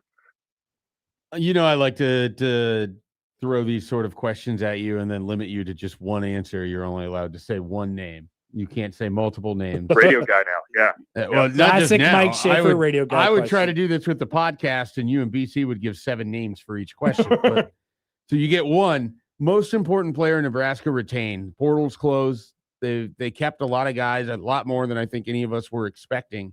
Who's the biggest one in your mind that they were able to retain? Just one? He just Just one. That's all you get. You only get to answer one.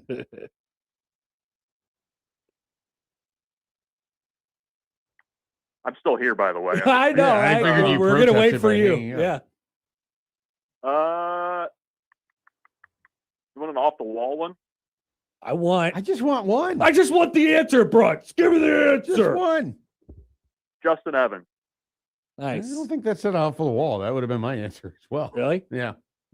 He's a hammer hunter, but I think Evans. I think, for needing to be better up front, and you're going to have a little bit of a different style of quarterback regardless of who wins that job. Having the guy in the middle of that defense middle of that offense to kind of set the tone, get all these new guys on the same page.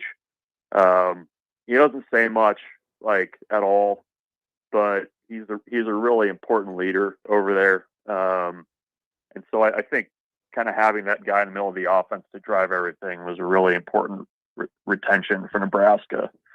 And I don't know that it was like a slam dunk either. I think that was one that they, really needed to make sure that it happened. So that's where I'd go. Because I think Nebraska's going to be pretty good around him. I thought the interior line last year was a lot better than they got credit for, and it wasn't just the addition of Rocco Spindler. I mean, I think Evans was a really important piece for them this past season, and will be even more so this year too.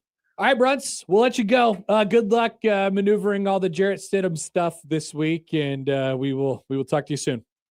Yep, sounds good. Back to the film room. Thanks, guys. That is Michael Brunts. Husker 24/7. My answer for the record would have been Hunter, but that was just because the first, came up with that right away. No, mine with Evans, because if you look at what they did well in the portal and supplemented with their roster, I think it looks a lot worse if you don't have that piece at center. And I thought he was an all-conference level player, actually, for Nebraska. Yeah, he's good. So I think having him back is huge. And so that would have been mine as well. So I didn't think it was that off the wall, to be honest. No, I don't. When he said that, I thought he was going to come at it from like an off the wall one, Archie Wilson or something like that. You know, like it, and then it wasn't off the wall at all. No. Or he'd have been like, this wouldn't have been as funny as Archie Wilson, but he'd been like, well, Dawson Merritt's a guy that they were able to recruit him. They kept him, and that's someone I'm fully expecting to be a breakout player in 2026. Like that would have been a little off the wall. That's the name I would have expected when he said that. What do you think the most common answer to that question would be if we polled the people, Schaefer? We polled the people. Who was Nebraska's most? How did you phrase the question? Most important? Yeah. Most important retention? Yeah. So I think Hunter would have probably been the most common one. How high would Barney go? It's weird because I feel like there's part of this fan base that hates Ja'Cory Barney because he doesn't break enough tackles. I just don't like that he falls down all the time. Right. And then there's another part of this fan base that I probably fall into that maybe overvalue him because I think that there's a lot that they could do with him that they don't do because famously they aren't creative enough offensively. Mm-hmm. But you see little flashes where like that catch he had in the UCLA game in the corner of the end zone, like he could be a very good wide receiver. I want to see that more. He has not been the return man that they had hoped, I think, at this point in time. No. Because the decisions as to when to go out, the blocking, whatever else. I don't know that that's going to get better necessarily, but I think Barney, Hunter, yeah. Evans, and Merritt can be thrown in that conversation. Vincent Shavers was an important one for them to keep at linebacker, I suspect. You could have people that be like, well, I think it's really valuable to have TJ Lateef. Because you've got a guy that is stuck with you for more than 1 year. You can see where this goes. If Calandria isn't the guy, if he gets hurt, whatever, you still got TJ Lateef. Yeah, maybe now that the dust is settled and they got Kalen too, maybe that'd be less of an answer. Yeah, probably so, but having all three is not a bad thing. No, definitely not. Definitely. So, yeah, I think like that's what's hard with this offseason is there's a lot where it's loud that it's bad, and I was very loud about the running back thing. There's other things that I think has gone well. It's just that I don't feel like they've addressed stuff enough. Like I don't feel good enough about their defense in a lot of ways for next year. And offensively, I'm intrigued by stuff, but I also don't think that they're going to have a guy that you can just turn around, give the ball to, and have 1,500 yards from the line of scrimmage at running back. The overarching thing here is they're definitely banking on the idea that the coaching staff changes that they made are going to fix everything. Right. The Jeep effect. The Jeep effect, the Orich effect, yeah, the Corey Brown effect, the anybody else added to the staff, they are going to be a significant the upgrade. Maher effect, the Maher effect, the lack of Eckler effect, the Teasley effect, all of these effects. They got a new safeties coach, the Miles Taylor effect. That's what they're going for. Understand. Can you have just a coach for every position now? I think you could have a coach. You could there's go no one limit to one. on how many coaches you can basically have. You could go there's one to one. Limit on how many can be on the road recruiting. I guess so. Yeah. Effective. And they assign those just based on need. I think at this point.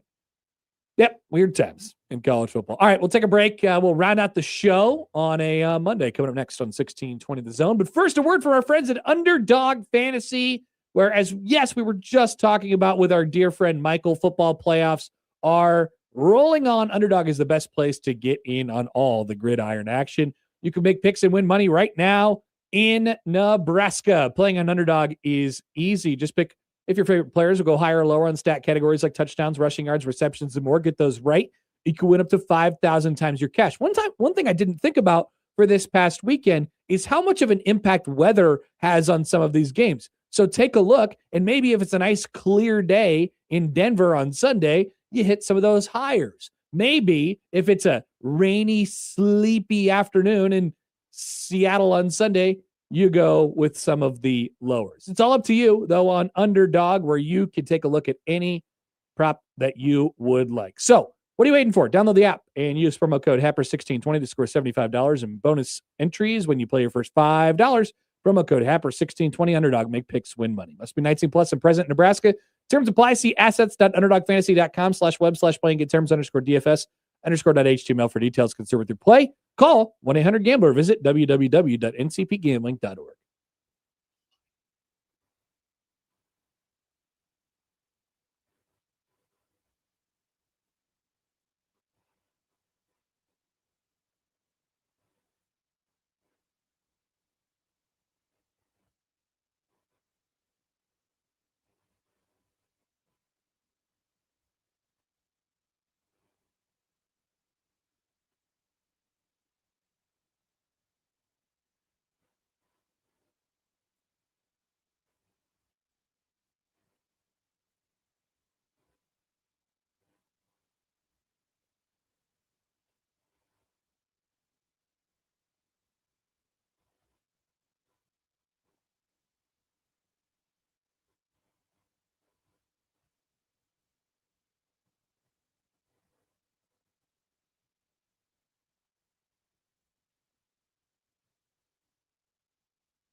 So the Bills, to announce their firing of Sean McDermott this morning, they put out a press release and they did one of those cool graphic statements just a few minutes ago. So there was a statement from Terry Pegula, who's the owner of the team. He says this: Sean has done an admirable job of leading our football team for the past 9 seasons. That's right. He said he has done an admirable job, not an admirable job, which are two different things. Is there any way that admiral could have some sort of definition that works for them here? There is a way. I just don't think contextually that's what he meant to say. It's possible that I am wrong, but just putting it in context, it feels like that's a great place for the word admirable. Yeah, there's really nothing that's going to work for him here. Sorry, Terry. Unless he's referring to him as a brightly colored butterfly. He might be. I don't know. I mean, that's the only officer ranking one that's there. And I don't think he's referring to Sean McDermott as a butterfly. There is going to be a lot of people who put their name in the running to be Josh Allen's head coach. I'll tell you that. Yep. Apparently, one of them is Brian Daboll. already. Former offensive coordinator. Could the Bills make that move? He failed with the Giants, but they hire the guy that basically helped make him be. I think Dayball's good. I think Dayball's good. I would hire Dayball. Take Brian Dayball. Much like I think Kevin Stefanski is good too, but I know some people can't look at the results and say, "Oh my God, these guys are no good. They stink." Some people can't do that. Might be coming on after us to have a radio show. Also, did you know that Mike Vrabel is currently the longest tenured AFC East head coach? I can believe that. He's very believable. Well, he's in the AFC East. Yes. Where none of them should have tenure except for the guy who's a butterfly. And he's gone now. He got fired today. They got him in the net and they got him out. He was hired less than a year ago. He's got his team in the AFC Championship game. And very good coach. He is now the longest tenured coach. He's the exact reason why moving on from coaches that are successful, where 100%. It feels stale, can absolutely come back and bite. Well, I mean, but I see the case for it's a great conversation because I see the case. There's a bigger case for McDermott than there is for John Harbaugh. So you throw all of them into a pile: McDermott, Harbaugh, Tomlin.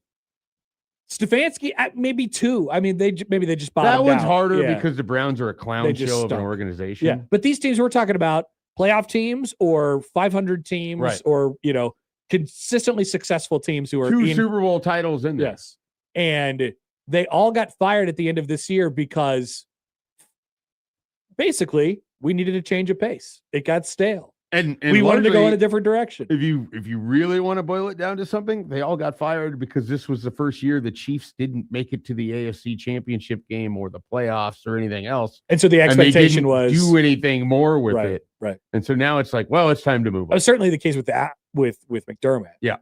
I felt like they talked about firing him last year. I don't think he's that good. So I think there's Tomlin and then Harbaugh, and they're like kind of right next to each other. And then agreed. I would have put like Titans Vrabel, and then it would have been McDermott. But with that being said, I'm so not willing to give him credit for having Josh Allen. Is really what it comes down to. Me too. Each of these franchises, though, has the ability to go out and either make a terrible move or a great move, coming up. So what do you do with this new sense of direction that you have if you're the Ravens or if you're the Steelers or if you're the Buffalo Bills? The Bills are going to have no shortage of options, and so will the Ravens. They have a quarterback. I mean, who wouldn't want to sign up for Lamar Jackson or Josh Allen? I would. I think that'd be great. I mean, the Bills is a far superior job. Sure, but I don't know that I would want to sign up for the Pittsburgh job. Yeah, no, that's a tougher job, and especially when Schefter was reporting that the Steelers want him back. The players in the organization want Aaron Rodgers back. It seems a little messy. 64-year-old Aaron Rodgers. Seems a little messy. Yeah. Also, I'm sure that they have some sort of a loyalty to Tomlin as well, who was there for 100 years. And Rodgers was stumping for Tomlin on his way out. Which, I think it's at least, admirable of Rodgers to do that. Nice. From the 402, by the way, McDermott is the admiral that could not get the submarine all the way to the top.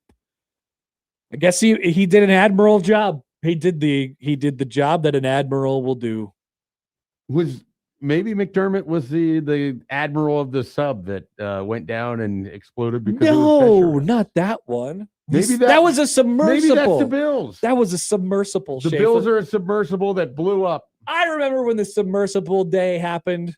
I was at the College World Series. What a time. What a time. And that was a wacky summer. Anything that anybody wanted to talk about was the submersible that had exploded somewhere in the ocean looking for the Titanic. Operated by the video game controller. That's right. Yeah. Don't forget. It did not go well. All right. I did want to save a couple minutes to talk about Creighton, but I don't know. Maybe we could talk about them tomorrow. That feels like a tomorrow topic. Yeah, we'll probably need some room to stretch out a little bit. I mean, we're not putting the season to rest or anything like that. I had promised people there was a eulogy coming today. Are you going to provide the Creighton eulogy? I had thought about it. Look, hey, let me just say this before this is the preamble to our Creighton, not eulogy tomorrow. Yeah, I'm not giving it now. They are 5-3 in the conference. Okay. Yeah, no, they're not. All right. They're not. They're off entirely dead. The path is not really very there. Yeah, it's sort of a dead end at the end of the path at this point in time. But it's not like they're so bad that we should be pointing at them and laughing. I know some people around here certainly will, but it's not like they're not a joke. They're 5-3. Like, they're probably going to finish top 5 in the Big East Conference. That's a down year for Creighton. It's a down year for the Big East. It definitely is. But I mean, you could have worse down years. Yeah, no, I mean, you could have worse down years. Absolutely. So we will discuss that in a little bit of further depth tomorrow. All right, that'll do it for us today on the show. We'll get out of the way and let Matt say things about Kevin Stefanski. We'll do that. Mean things, if any history is any indication. We'll do that all together on the crossover. Enjoy the national championship game tonight. If you missed anything, 1620thezone.com is where you can find it. The crossover is next.